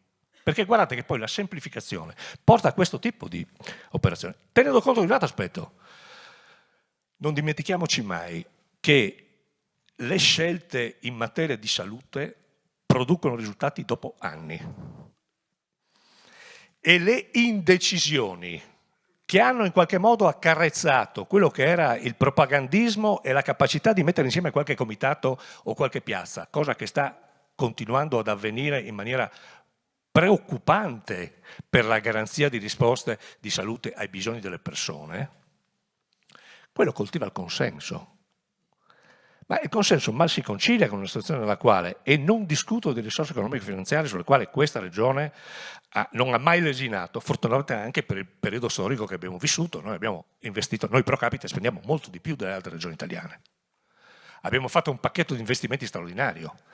Però questo non è sufficiente a dire che noi siamo in grado, e guardate, fra 4-5 anni la vicenda dei medici, secondo me, in qualche modo si sistema numericamente, ma non nelle specialità. Il tema del capitale umano è un tema, noi abbiamo una crisi di vocazioni, cioè il tema della professione infermieristica. Allora, io penso che ci sia una questione di reddito, Però guardate, coloro che pensano che noi risolviamo il problema delle fughe, della scarsità delle vocazioni, di tutte queste cose, di gente, di professioni che vanno a fare altri mestieri, cioè non c'è la fuga solo nei confronti del privato. Noi non la risolviamo soltanto perché ci mettiamo un po' di soldi in più. Un po' di soldi in più secondo me comunque vanno messi, e soprattutto vanno messi in maniera diversa da come sono stati messi nel corso degli anni. Perché chi fa di più deve avere la capacità di guadagnare di più. Questa è un'altra di quelle cose che diventa difficile, anche questa diventa, non è una cosa scontata. A parole diciamo tutti va bene, poi quando entriamo nelle negoziazioni di queste cose, quindi ovviamente sto parlando dei grandi portatori di interesse, di quelli che sono i player, sto parlando dei sistemi territoriali, non me ne vogliono i miei amici sindaci che sono qua, ma io dico i sindaci devono governare i comuni. Perché nel momento in cui cominciano a governare le strutture di interesse regionale del sistema sanitario è evidente che ognuno legittimamente cerca di fare il sindacalista del proprio territorio, ma questo non è l'interesse generale. Allora, noi davanti abbiamo un grande tema che riguarda due questioni. Avere il coraggio di entrare dentro la proprietezza, cioè quello che serve e quello che non serve, e trasformare l'impianto tenendo conto che l'avanzamento della vita, quell'aspettativa di vita, la trasformazione della società ha la necessità di dare risposte di integrazione sociosanitaria che hanno un comandamento indiscutibile, che è l'elemento della cronicità. Quindi o c'è il coraggio di affrontare questa partita, allora la partita del capitale umano è una partita che si risolve non all'interno delle competenze di una regione. Anche qua, quelli che ogni tanto raccontano che noi abbiamo competenza primaria in materia di salute probabilmente non conoscono le regole, perché potremmo avere quindi 10, 15, 5 sanità diverse in un paese, cosa che non è possibile. Quindi il tema del capitale umano, il tema delle vocazioni, il tema delle responsabilità diverse tra le funzioni professionali, il rapporto tra il medico e l'infermiere, il rapporto tra l'infermiere e l'OS, che è un'altra grande questione che sta sul tappeto. Noi abbiamo delle responsabilità che invece riguardano, noi partecipiamo alla costruzione di questo sistema, ma inevitabilmente abbiamo la necessità di fare alcune scelte che mal si conciliano con il comune diciamo, lavoro di chi si occupa esclusivamente del consenso. Allora, io cerco di semplificare le cose, perché vedete, questo determina peraltro in questo tipo di scelte non fatte il grande tema dell'attrazione del sistema professionale. Quando tu hai la necessità di avere 10 medici e ne hai 8, quegli 8 decidono loro dove andare a lavorare. E dove vanno a lavorare? Cercano di andare nelle condizioni migliori, nel poter esprimere il loro talento e lo studio che hanno fatto. Quindi immaginano di avere davanti il professionista illuminare che gli insegna il mestiere e nello stesso tempo naturalmente avere un determinato livello di casistica che consenta di guardare delle cose interessanti, perché guardate, io ho imparato questa cosa: se c'è una cosa al professionista della salute che interessa è la capacità di crescita professionale. Non c'è un problema, c'è un problema di risorse, ma il primo comandamento che lo guida è questo. Ne abbiamo trovato un altro che determina le crisi delle vocazioni sulle singole specialità, che è quello di avere una vita normale. La fatica. Perché la vita normale, per molti professionisti che lavorano nel sistema pubblico, in particolare in determinate aree, non c'è. E quindi noi dobbiamo interrogarci anche rispetto a questo. Allora, faccio degli esempi pratici per essere concreto e dare il senso di... Io non credo che in questa regione ci sia la necessità di chiudere ospedali. Anzi, sono convinto che noi non chiuderemo alcun ospedale. Però dobbiamo avere il coraggio di destinarli ad una specializzazione. Se noi non togliamo... Noi abbiamo 3 grandi ospedali che sono l'ospedale di Trieste, di Pordenone e di Udine. Abbiamo diversi ospedali di rete. Questi ospedali di rete non possono fare tutti lo stesso mestiere. Ci devono essere gli ospedali dedicati all'urgenza e ci devono essere gli ospedali dedicati all'attività di elezione programmata. Questo significa intervenire rispetto a delle cose che mal si conciliano sull'altare del consenso, ma determinano i livelli di sicurezza delle persone e soprattutto determinano la capacità di attrazione del sistema professionale. Vi racconto questa storia, perché noi siamo quel sistema che nel corso di 30 anni continua ad avere gli stessi percorsi con i punti di governo delle nascite, quindi i percorsi materno-infantili, quando soltanto negli ultimi 10 anni in questa regione si è nati con il meno 25%. E non ci siamo preoccupati, noi siamo la regione che ha il meno 25% delle nascite e sostanzialmente i percorsi materno-infantili più o meno lo stesso, e abbiamo gli stessi posti letto per non autosufficienti. Per inciso, l'orizzonte che fa notizia è cosa succede dentro un ospedale. Nei nostri ospedali ci sono qualcosa meno di 4.000 posti letto. Di questi 4.000 posti letto noi superiamo lo standard 3,7 per 1000 per gli acuti e siamo insufficienti rispetto alla partita della riabilitazione, la post-acuzia, che si concilia con la cronicità e con l'avanzamento dell'età. In questa regione sono circa 10.000 posti letto per non autosufficienti. Volgarizzo? Noi le chiamiamo le case di riposo, non è così. Quanta inappropriatezza viene determinata in assenza di una presenza di cure primarie all'interno di queste strutture nei nostri pronti soccorsi che hanno il 75% di codici minori? Cioè, qual è il coraggio che deve portare a stabilire che se a Tolmezzo si fa una cosa, a San Daniele per alcune cose non si può fare la stessa cosa? Adesso c'è una grande discussione, io ci vado dentro piatto, tanto la mia carriera politica è sostanzialmente finita, vedo Paolo Urbani e Roberto Levano che ridono perché me lo sento dire da 20 anni. Ma se io ho la soglia definita dalla sicurezza, dagli standard, che un intervento alla mammella più o meno un X percentuale minore mi deve stare a 150 e io in 2 presidi non arrivo a 150, ne metto 60 da una parte e 70 dall'altra. Il profilo di sicurezza delle persone che hanno bisogno di queste cose qual è? E qual è l'attrattività del sistema professionale che attorno a questo decide di andarci a lavorare? Allora, è venuto fuori quello che è venuto fuori quando abbiamo chiuso il punto nascita del San Vito Tagliamento, quindi vado fuori campo, dall'altra parte del tagliamento. Il primario, direttore di SOC, si dice oggi, una struttura operativa complessa, a fronte della necessità di avere personale e non trovandolo, noi operiamo col gettonista, il gettonista non è nella catena di governo, non risponde a nessuno, fa le sue ore, se ne va, non si assume la responsabilità, non fa parte di quel gruppo che avete richiamato più volte, che è l'elemento di positività, è l'elemento importante attorno al quale noi vinciamo le sfide. Il primario dice: io non sono nelle condizioni di garantire sicurezza. Il punto non è il servizio di tagliamento. Allora, la soglia del Balduzzi ci dice che noi i parti dobbiamo farli 1000. C'è la soglia derogata a 500, noi ne abbiamo per Tolmezzo che ovviamente non può essere una struttura in discussione perché alle spalle ha un'area che è l'area della montagna, quindi è chiaro che quello è un ospedale che comunque deve continuare a garantire le urgenze e tutto il resto. Questa scrive a me e dice: guarda, io tra l'altro decisione che non spetta alla politica, poi la politica si prende le colpe sempre, no? Cioè, non è che io chiudo un punto nascita, il punto nascita lo chiude il direttore generale dell'azienda sanitaria, perché il direttore sanitario, a seguito del capo del dipartimento del percorso materno-infantile, dice: guarda che lì siamo fuori sicurezza.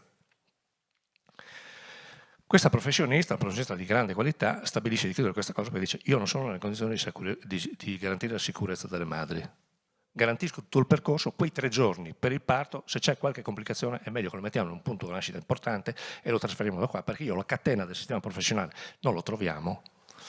Questa cosa accade dopo che l'azienda fa un bando e risultano vincitori 2 ginecologi, i quali arrivano da una regione non lontana dalla nostra, quindi non è vero che ci sono solo i nostri che vanno da altre parti, ci sono anche gli altri che vengono in questa regione. Dice chiamano questi due professionisti e dico, beh, vi assumiamo domani, e dico, andate a lavorare nel punto nascita di San Vito Tagliamento. E questi rispondono. Ma noi arriviamo da due punti nascita che hanno sostanzialmente la stessa casistica, gli stessi numeri. Se dobbiamo venire al punto nascita di San Vito Tagliamento, stiamo dove siamo. E l'azienda cosa fa? Rilancia, dice no, vi mandiamo al punto nascita di Pordenone. Con la necessità di stabilire, quindi l'attrazione e il player del sistema professionale e del capitale umano. E la capacità dell'azienda di dire vai nella struttura più grande con la decisione, sicuramente sofferente, di chiudere quel punto nascita per effetto del rischio sicurezza nei confronti delle madri. Allora, noi siamo ancora nel 2024 a discutere di chi riunisce la piazza e si mette a sindacare che questa riguarda la piazza, quelli che stanno attorno alla piazza, quelli che stanno nei consigli comunali, lo dico con grande rispetto ma senza paura di dirlo. Cioè o noi ci assumiamo la responsabilità di capire che ci sono alcune cose da fare, noi possiamo continuare a tenere le donne che vanno a fare gli interventi a mammella con una casistica di 60, ma io al direttore generale, al direttore sanitario, cosa gli dico?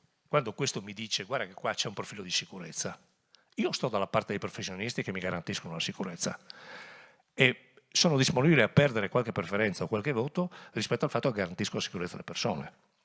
E quindi noi siamo davanti a questa fase ed è una fase di grande responsabilità. Ho citato la mammella perché è la cosa più semplice. La chirurgia, noi abbiamo 13 punti di gestione della chirurgia oncologica, 13. Noi abbiamo punti nei quali curiamo il pancreas con 5 operazioni all'anno. Ma che casistica di sicurezza possiamo? E quando tu vai a toccare queste cose viene fuori l'ira di Dio. Allora, o c'è un salto rispetto alla responsabilità. Io non sono disponibile a tenere, e lo dico con rispetto nei confronti di tutti coloro che sono. Poi mi dicono, sono 6 anni che sei lì, cosa hai fatto? Sono 6 anni che sono lì, ho fatto una pandemia dove abbiamo fatto 3 milioni di vaccinazioni. Cioè questo abbiamo fatto. Con la componente sociale che impatta, con il problema della tensione sociale che impatta. Allora, qui la classe dirigente, e io vi posso garantire che il Presidente della Regione su questa cosa è molto determinato, perché ha compreso bene queste cose e soprattutto ha il privilegio, l'onore e la capacità e il riconoscimento di guidare le regioni italiane. Quindi le cose le vede. O noi siamo forti nell'assumere questo tipo di decisione. È chiaro che questo deve avere un contrappeso, no? Allora, il contrappeso qual è? Allora, io penso che noi a ogni quarto d'ora di macchina, a ogni 20 minuti di macchina, in questa regione, noi dobbiamo avere una lampadina accesa 7 giorni a settimana, 24 ore al giorno, dove c'è un medico che risponde a tutta quella sacca di inappropriatezza che porta il 75% dentro un pronto soccorso, perché non è mica colpa della persona che va nel pronto soccorso, perché dove deve andare? Va dove si sente protetto. Quindi noi dobbiamo moltiplicare questa struttura sul territorio e razionalizzare il sistema. E guardate, fortunatamente in questa regione, e lì ci sarà una battaglia sindacale devastante, io me la guardo tutta questa, no? Già, perché noi siamo la regione che ha il rapporto più alto tra il numero di infermieri e il numero di abitanti. Quindi noi, la professoressa Palese prima diceva una cosa, io ho 2 numeri davanti a me, no? Voi avete lo stesso fabbisogno definito dagli ordini professionali e dal sistema universitario che batte a 500. Questo 500 ha un fabbisogno definito nelle aziende che fa 4,20, 4,30, di questo 4,20, 4,30 sono le domande di coloro che chiedono di fare questo lavoro. Il Veneto ha 5.000, 2.000, 1.400, che è una regione importante. Allora, o c'è il coraggio di assumere questo tipo di responsabilità, che è una responsabilità, forse fra qualche anno ti diranno avevi ragione. Oggi io sono qui a dire, pur in certe situazioni avendola contestato, che Giampiero Fasolaro aveva ragione. E allora la domanda vera è, per chi fa il mestiere che faccio io, potrei andare avanti per ore, ma non è il caso, no? Facendovi casi specifici di queste cose. La domanda è, noi abbiamo sofferto di incapacità di decisione. Però la domanda che vi faccio è, ma questa capacità di indecisione è stata una decisione? Io penso che sia stata una decisione importante, che ci pone in una condizione nella quale noi siamo ancora in grado di reggere, ma non possiamo reggere il tempo necessario per mettere mano alle cose che ci consentono di continuare a tenere alta la risposta a un bisogno di salute drammaticamente modificato nel tempo e che vede questa regione ormai aver superato, professore, la Liguria in termini di anzianità. Quindi o c'è questo sforzo di responsabilità che io nella politica non incontro, perché mi rendo conto che la politica, in sacche della politica, mi rendo conto che ci sia inevitabilmente la necessità di costruire il consenso, che è più facile quando è in piazza, tra Gesù e Barabba, sappiamo come è andato a finire, no? Io penso che non ci sia più il tempo, come c'è stato nel corso di questi 30 anni, noi abbiamo pensato quanto era solido e forte questo sistema, per reggere 30 anni a indecisioni. È arrivato alla fine. Quindi probabilmente vivremo questa legislatura ancora tenendo probabilmente il livello dell'EA, ma consegneremmo un sistema che poi alla fine, altro che autopocket o altro. Un'ultima cosa, perché questa è una cosa a quale tengo, siccome mi dicono che io voglio privatizzare la sanità, che è la cosa più lontana dal mio pensiero. Io vorrei fare in modo che non sia il privato a dare la linea. Cioè noi stiamo andando verso una stagione nella quale il privato sta dando la linea e il privato, oltre a fare sanità, fa impresa. Non possiamo pensare che il privato non faccia impresa.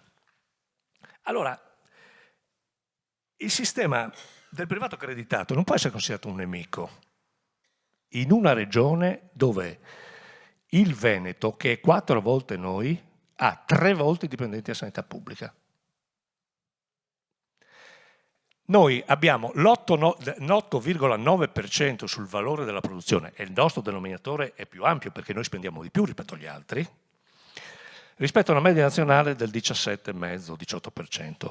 I 2 competitori principali dove noi abbiamo fuga più rilevante, percorsi ortopedici, oculistici e diagnostici, l'80%, l'85% di questa fuga va al privato accreditato di un'altra regione che ha 1/3 pro capite in più della spesa di privato accreditato di budget, che poi alla fine del conto la paghiamo noi. Perché i nostri cittadini che vanno a curarsi dentro il perimetro del privato accreditato di un'altra regione, poi il conto arriva qua. Allora, come ben comprendete, e veramente la smetto, ci sono delle vicende strutturali che si sono stratificate negli anni, attorno alle quali o c'è la capacità di decidere. Poi, chiaro che dobbiamo cercare, le cose non possono essere fatte da oggi a domani, devono avere una gradualità, devono avere una maturità, però il senso che ogni tanto ognuno deve pensare alla sua cosa, che è quella che riguarda quello che succede dall'altra parte della strada in termini di bisogno di salute e quindi di risposta, questo non è più sostenibile. E quindi bisogna avere il coraggio di assumere quelle responsabilità che io mi auguro che la classe politica abbia. E io vi posso garantire che il Presidente della Regione è ben conscio di questo ed è molto motivato nel comprendere quelle che sono decisioni che inevitabilmente da qui a qualche anno produrranno degli effetti, ma a breve dovranno essere assunte. Grazie Assessore.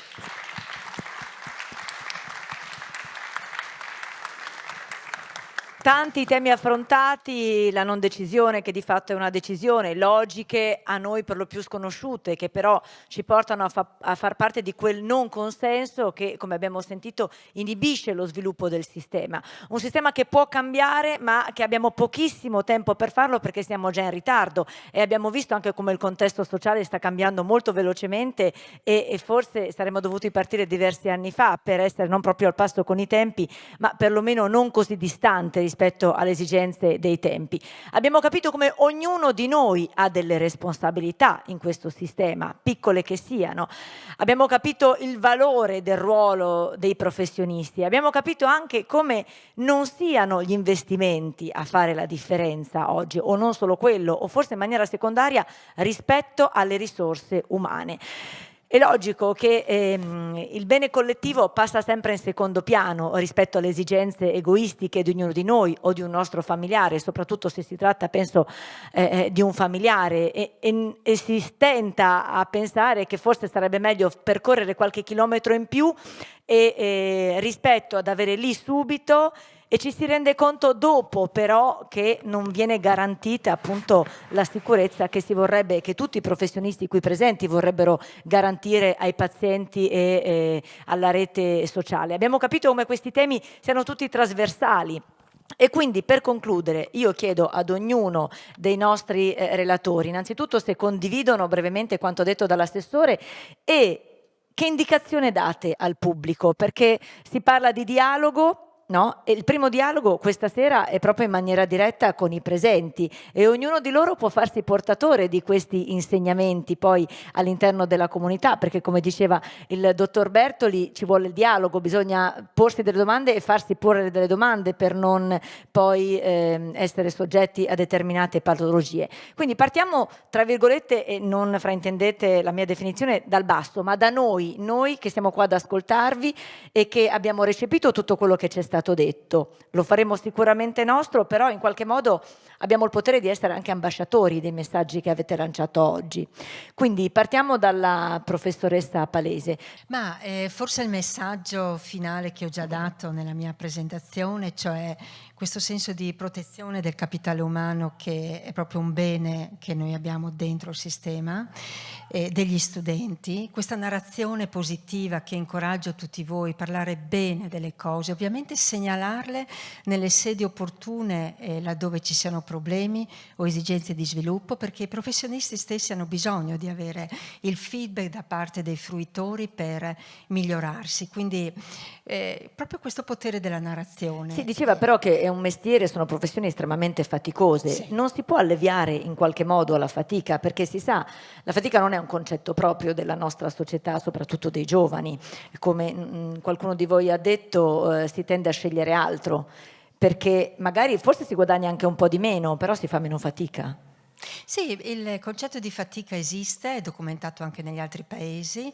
Vi segnalo solo che l'Italia, ad esempio, un infermiere medio lavora 36 ore alla settimana, poi magari no, perché ci sono le ore straordinarie, però negli altri paesi, Stati Uniti compresi, lavorano 40-44 ore, quindi hanno forme contrattuali più elevate. Forse la fatica a volte è quella derivata anche da ambienti di lavoro turbolenti che hanno bisogno di essere riprogettati, riassestati. Quindi c'è una fatica evitabile, ma c'è una fatica inevitabile che è quella del lavoro di cura, su cui forse noi possiamo impegnarci di più a prepararli per affrontarla. Grazie professoressa. Professore Brusaferro. Ma io credo che un dato che emerge chiaramente, noi siamo in una fase storica post pandemia, ma decisiva, non possiamo stare fermi. Noi oggi stiamo finendo sostanzialmente un ciclo a livello anche regionale, parlo della sanità come dice l'assessore, e stiamo vivendo l'inizio di un nuovo ciclo. La peggiore cosa che potremmo pensare di raccontarci tra 10 anni, la storia è passata e non ce ne siamo accorti. Oggi la storia sta passando. Se non interveniamo, se non agiamo, se non progettiamo dal servizio sanitario alla qualità e sicurezza, alla progettazione delle nostre comunità, le subiremo e diremo ma in quel momento non abbiamo deciso. Oggi io credo, e questi momenti sono importantissimi, una discussione, una partecipazione della comunità con tutte le sue componenti è decisiva. Non possiamo non decidere. Come possiamo decidere? Abbiamo molti dati. Oggi c'è stata l'occasione di mostrarne alcune, ma vi assicuro che l'Italia ha una quantità sulla sanità, ma anche sulla salute, una quantità di dati incredibile. Abbiamo forse tra il numero più elevato di dati nei paesi dell'OCSE. E quindi possiamo monitorare i fenomeni, li possiamo vedere, non possiamo rimanere passivi rispetto a quello. Abbiamo anche molte evidenze. Cioè esperienze di altri paesi, di altre comunità che ci dicono qual è la strada che sulla base delle attuali conoscenze è la migliore da percorrere. E spesso non ce ne sono moltissime da fare. Ora, In sintesi, io credo oggi, giornate come queste, e lo dico in tutte le occasioni dove sono chiamato a parlare, non possiamo pensare di mettere la testa sotto la sabbia. Dobbiamo affrontarlo, e dobbiamo affrontarlo in varie situazioni. Riguarda l'istruzione, riguarda la scuola, riguarda i giovani, riguarda gli ultracentenari, riguarda certamente il servizio sanitario, qualità e sicurezza. Io faccio anche il direttore di una SOC che si occupa di quello. I dati sono fortissimi. C'è letteratura internazionale fortissima su questa cosa qui. Dobbiamo però progettare, e il grande progetto è come possiamo costruire comunità attrattive. Non dimentichiamo che c'è un tema anche di demografia. Nelle nostre comunità delle grandi città o delle piccole città, nella nostra regione non abbiamo grandi città, ma anche delle piccole, quelle cosiddette aree interne, è un'emergenza incredibile, ma garantire alle aree interne comunità resilienti dove ci sono anche tutele della salute che oggi, grazie alla tecnologia, noi possiamo cercare di garantire. È una grande progettazione ed è una grande opportunità in questa regione, perché, come diceva l'assessore, siamo la più vecchia regione del paese e tra le più vecchie in Italia, in Europa, perché noi siamo comunque i più vecchi in Europa, e insieme alla Francia. Allora, in realtà questo è un punto di debolezza, sì, è un punto di debolezza, però abbiamo 2 o 3 elementi importanti. Abbiamo il tasso più elevato per 1000 abitanti di ricercatori e di innovatori, è un dato che non sappiamo, ma non c'è nessuna regione italiana che ha il numero di risorse come c'è la nostra regione. E abbiamo un'opportunità enorme di diventare una regione che fa modelli. E quindi costruendo questa innovazione assieme, e ripeto, parlo di comunità, non soltanto di telemedicina, perché la banalizziamo così, è di progettazione sociale partendo dalle aree interne, dove una componente importante, oltre alla coesione sociale, è anche la garanzia di tutelare la salute delle persone che decidono di vivere in quel contesto, degli anziani, dei giovani, di quelli di vita normale.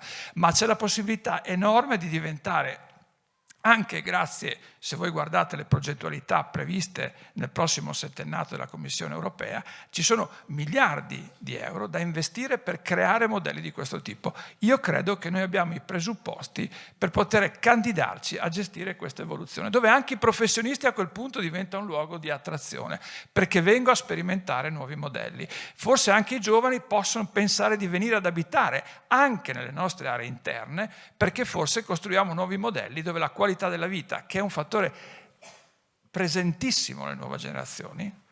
Voi sentite, io parlo del mondo medico, ma la gente dice: io voglio poter andare fuori il pomeriggio, andare in bicicletta, il sabato, la domenica la voglio lì, o voglio trovare il mio tempo per le mie attività personali. Io personalmente, pur non avendo vissuto in questa dimensione, ritengo che non sia sbagliato, onestamente, però dobbiamo avere il concetto di progettare. Allora, veramente credo è un'occasione come questa, sono importantissimi per dire: dobbiamo metterci tutti assieme e progettare. Abbiamo i dati, abbiamo le evidenze, la sanità è una di queste progettazioni, è una delle garanzie che dobbiamo dare alle nostre comunità, ma se riusciamo a fare questo credo abbiamo una grande opportunità e anche una grande prospettiva, anche per invertire alcuni trend e rendere attrattiva la nostra regione non solo per la parte sanitaria, che è un tema, ma anche per la residenzialità, per le nostre comunità delle aree interne. Grazie professore.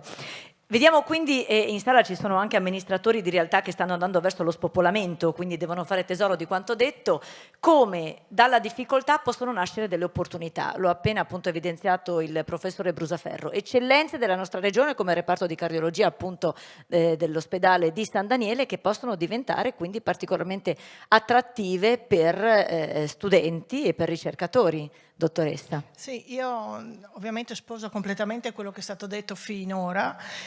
Sono assolutamente convinta che bisogna cambiare, la sanità deve essere concepita in una maniera completamente diversa, non tutti gli ospedali possono dare tutto e questo mi pare ormai più che evidente e dobbiamo solo concordare con questo. Il passo in più che vorrei fare è questo, anche per rendere attrattivi gli ospedali territoriali. Adesso vengono chiamati una bruttissima parola ospedale SPO, però sono gli ospedali che vivono sul territorio, è quello di comunque essere sempre uniti con l'ospedale di riferimento, il che significa che io non mi sento a lavorare a San Daniele completamente isolata dal mondo e se devo avere un consulto da un mio collega fare i numeri, ma io in realtà sono parte del mio ospedale di riferimento, ma questa parte è non solo uno scambio culturale, magari anche uno scambio professionale, perché quello che ho fatto io, ma quello che ha detto anche Riccardi, il professionista, che può essere l'infermiere, può essere anche il medico, tu fai tutto questo percorso perché vuoi farti un'esperienza, perché tu vuoi progredire. Quindi io capisco, ad esempio, che i giovani non vogliono venire sul territorio se io gli offro solo fare l'ambulatorio. Io gli devo offrire molto di più. Io gli devo offrire, che piaccia o non piaccia, tecnologia, perché noi siamo affascinati da queste cose, ma io gli devo anche poter offrire la possibilità di andare nel mio centro di riferimento, farsi un'esperienza e riprendermelo. Come io non vedo un limite il fatto che la gente cambi zona, cambi area, vada all'estero. Anzi, io la vedo come un'opportunità. Quello che devo fare però è fare il diavolo a 4 per riprendermelo. No, l'abbiamo fatto con te. Esatto. No, ma è vero, e questo vale non solo per noi sanità, ma vale per gli ingegneri, vale per tutti. Noi esportiamo un prodotto finito che a noi società costa una follia e praticamente gli altri se ne prendono i frutti. Questa è la stupidità italiana e questo deve valere per tutti, vale per noi. Ritornando a bomba, gli ospedali periferici devono essere ospedali attrattivi, ma con questa mentalità di scambio, dobbiamo essere fluidi. Ormai il mondo funziona così. Grazie dottoressa. L'assessore faceva riferimento a dottoressa Avrizzi perché appunto si era trasferita negli Emirati Arabi, però poi la regione era fortemente voluta e quindi per fortuna è tornata da noi. Si chiude il cerchio, dottor Bertoli, con quanto detto adesso anche rispetto alla crescita della società, perché è evidente che un impegno volto in questo senso sarebbe a beneficio anche di chi ci risiede. Un ambiente più stimolante, una società più inclusiva, potrebbe anche questo migliorare quindi gli aspetti legati alle patologie psichiatriche? Beh, certamente. Il benessere è una crescita globale, è una crescita culturale, è una crescita dei sistemi, è una crescita di condivisione, è una crescita di partecipazione. Cioè, più si sviluppano queste dimensioni e più le persone stanno meglio. Allora, da un certo punto di vista, quanto abbiamo sentito, le organizzazioni devono cambiare, ma lo dico non solo per gli ospedali, lo dico per il territorio. Io sento la necessità di essere più capace di trasformazione e di innovazione sul territorio, io faccio territorio. E c'è bisogno di dare risposte in maniera diversa e questo bisogna però farlo capire, è difficilissimo. È difficilissimo perché sembra sempre di voler togliere qualcosa a qualcuno, invece il desiderio dei professionisti saggi e seri è quello di rispondere in maniera diversa al bisogno nuovo che c'è anche, perché è chiaro, io ho un dipartimento che viene da 3 aziende, no, diverse, è chiaro che l'organizzazione può essere diversa, ma non per togliere niente a nessuno, dobbiamo essere capaci di comunicare una nuova organizzazione che sia più vicina alla persona che soffre. Questo da una parte, quindi è necessario cambiare le organizzazioni e rimane anche l'aspetto, abbiamo parlato di capitale umano, dell'umanizzazione.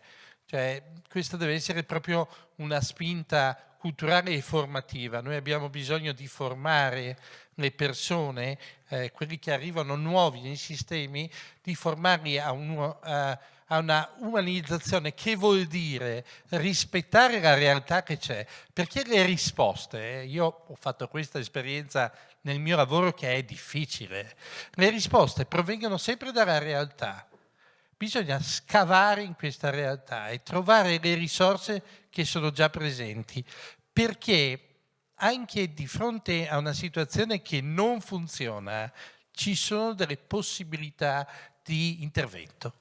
Ci sono sempre, anche nelle relazioni, anche nella relazione più scassata si può trovare un punto di ripartenza e questo credo che sia il compito di tutti noi che viviamo questa dimensione della salute e che siamo dentro le organizzazioni sanitarie e anche della politica.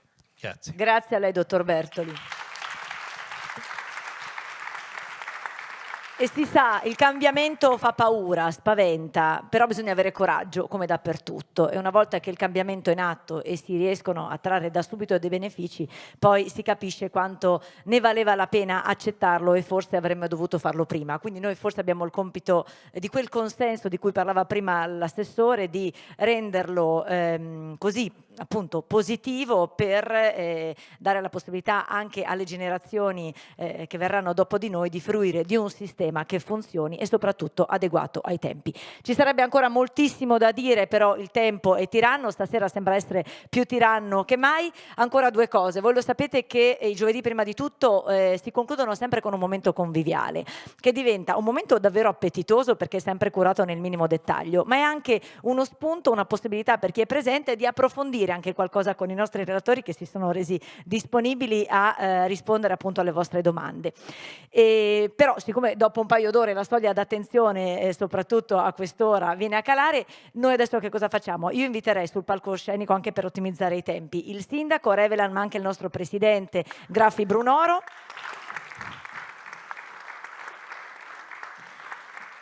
E mentre io mi permetto di omaggiare i nostri ospiti con i regali che Prima Cassa pensa sempre per appunto i testimonial che salgono su questo palcoscenico, che nascono da collaborazioni, il microfono mi sa che non va, con associazioni del territorio che sostengono realtà appunto che hanno bisogno del sostegno non solo di Prima Cassa, cedo il microfono prima al sindaco di Gemona, prego si accomodi e venga nella parte centrale.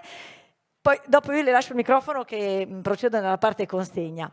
Un incontro che ha illuminato molti di noi e ringraziamo l'ospitalità appunto della sua comunità e sua, e che lascia molto a ognuno di noi. Beh, innanzitutto grazie a Prima Cassa, grazie al Presidente per aver voluto organizzare questo incontro qui al cinema e soprattutto a Gemona. Ovviamente un saluto ai relatori, all'assessore e a tutti i cittadini e chi ha partecipato a questo incontro. Assieme a me ci sono molti assessori e consiglieri e credo sia stata un'opportunità anche per capire altre cose che non si leggono molto spesso nei social, non si leggono sul giornale perché è molto più facile fare polemica, e anche noi amministratori abbiamo un ruolo di responsabilità profonda anche in questi cambiamenti. Credo che anche il Comune di Gemona abbia fatto e stia facendo la sua parte in un percorso come quello che abbiamo sentito oggi. Il cambiamento è evidente, un amministratore deve essere consapevole che è più facile ovviamente gridare per avere consenso elettorale, ma il consenso elettorale porta ad una disgrazia nel futuro. Quindi credo che gli amministratori, che devono avere un minimo di senso di responsabilità, devono pensare al presente ma soprattutto al futuro dei nostri figli, al futuro dei nostri genitori. La situazione sta veramente cambiando e anche per questo anche il nostro comune assieme all'azienda sanitaria ha avviato un percorso di formazione sanitaria, di educazione sanitaria, ha avviato e sta sostenendo la crescita dell'Università di Udine con il consigliere di scienze motorie, perché anche dei nostri figli, dei nostri bambini e per chi si laurea in scienze motorie per aiutare la nostra comunità ha sostenuto la creazione del centro regionale di promozione dello sport contro le malattie croniche qui a Gemona, ha sostenuto la scelta della regione sulla riabilitazione, quindi un presidio ospedaliero specializzato sulla riabilitazione cardiologica, sta sostenendo questo percorso perché si inserisce in un'idea diversa probabilmente di sanità del futuro. Non so, ci siamo assunti le nostre responsabilità pur sapendo che erano scelte difficili, ma crediamo di aver guardato avanti piuttosto che indietro rispetto a quello che sapevamo allora. Speriamo di non sbagliarci e ci assumeremo la responsabilità se queste scelte sono state sbagliate, ma rispetto a quello che vediamo oggi e che abbiamo sentito stasera forse la strada è quella giusta, e ci auguriamo che anche nei percorsi di riforma sia la parte politica sia degli amministratori, lo diciamo che qua a Gemona perché abbiamo vissuto questa esperienza, ci sia la lungimiranza di non pensare al consenso elettorale di oggi ma veramente al futuro delle nostre generazioni. Grazie e di nuovo Prima Cassa, grazie ancora.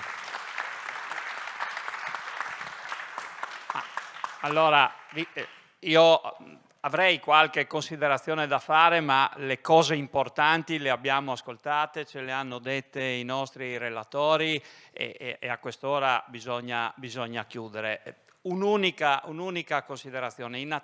l'assessore ma anche gli altri relatori hanno giustamente riconosciuto. La parola responsabilità stasera è stata declinata in molte occasioni, e chiudo anch'io con questo dicendo che in attesa che ognuno si assuma la sua responsabilità, e se forse fino ad oggi qualcuno ha mancato pazienza, speriamo che rinsavisca, di fronte al bisogno di salute che insomma sappiamo tutti quanto è importante, e siamo consapevoli, stasera abbiamo acquisito ancora di più la consapevolezza che la sanità è solo una delle possibili risposte rispetto a questo bisogno. Fra le altre, ce ne sono sicuramente altre, oggi sono emerse, ce n'è una che è la nostra responsabilità individuale di avere comportamenti corretti, noi come Prima Cassa cercheremo di valorizzare ancora di più quel concetto di alfabetizzazione sanitaria o di educazione sanitaria.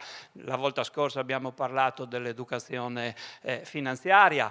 Il prossimo evento, giovedì prima di tutto, sarà dedicato al mondo della scuola, quindi è lì che vogliamo lavorare, perché il nostro compito è quello di oggi seminare, poi qualcuno forse, speriamo, un giorno potrà raccogliere. Grazie e vi aspettiamo al rinfresco. Un'ultima comunicazione, la trasmissione, diciamo, l'incontro di questa sera verrà trasmesso integralmente da Telefriuli, se volete appunto promuovere la cosa, sia domani sera alle 20 che domenica pomeriggio alle 14. Noi ringraziamo infinitamente i nostri ospiti perché ci hanno letteralmente illuminati questa sera. Grazie di cuore da parte di tutto il pubblico, mi sento di rappresentare appunto integralmente la platea. Grazie e buon proseguimento di serata insieme a noi.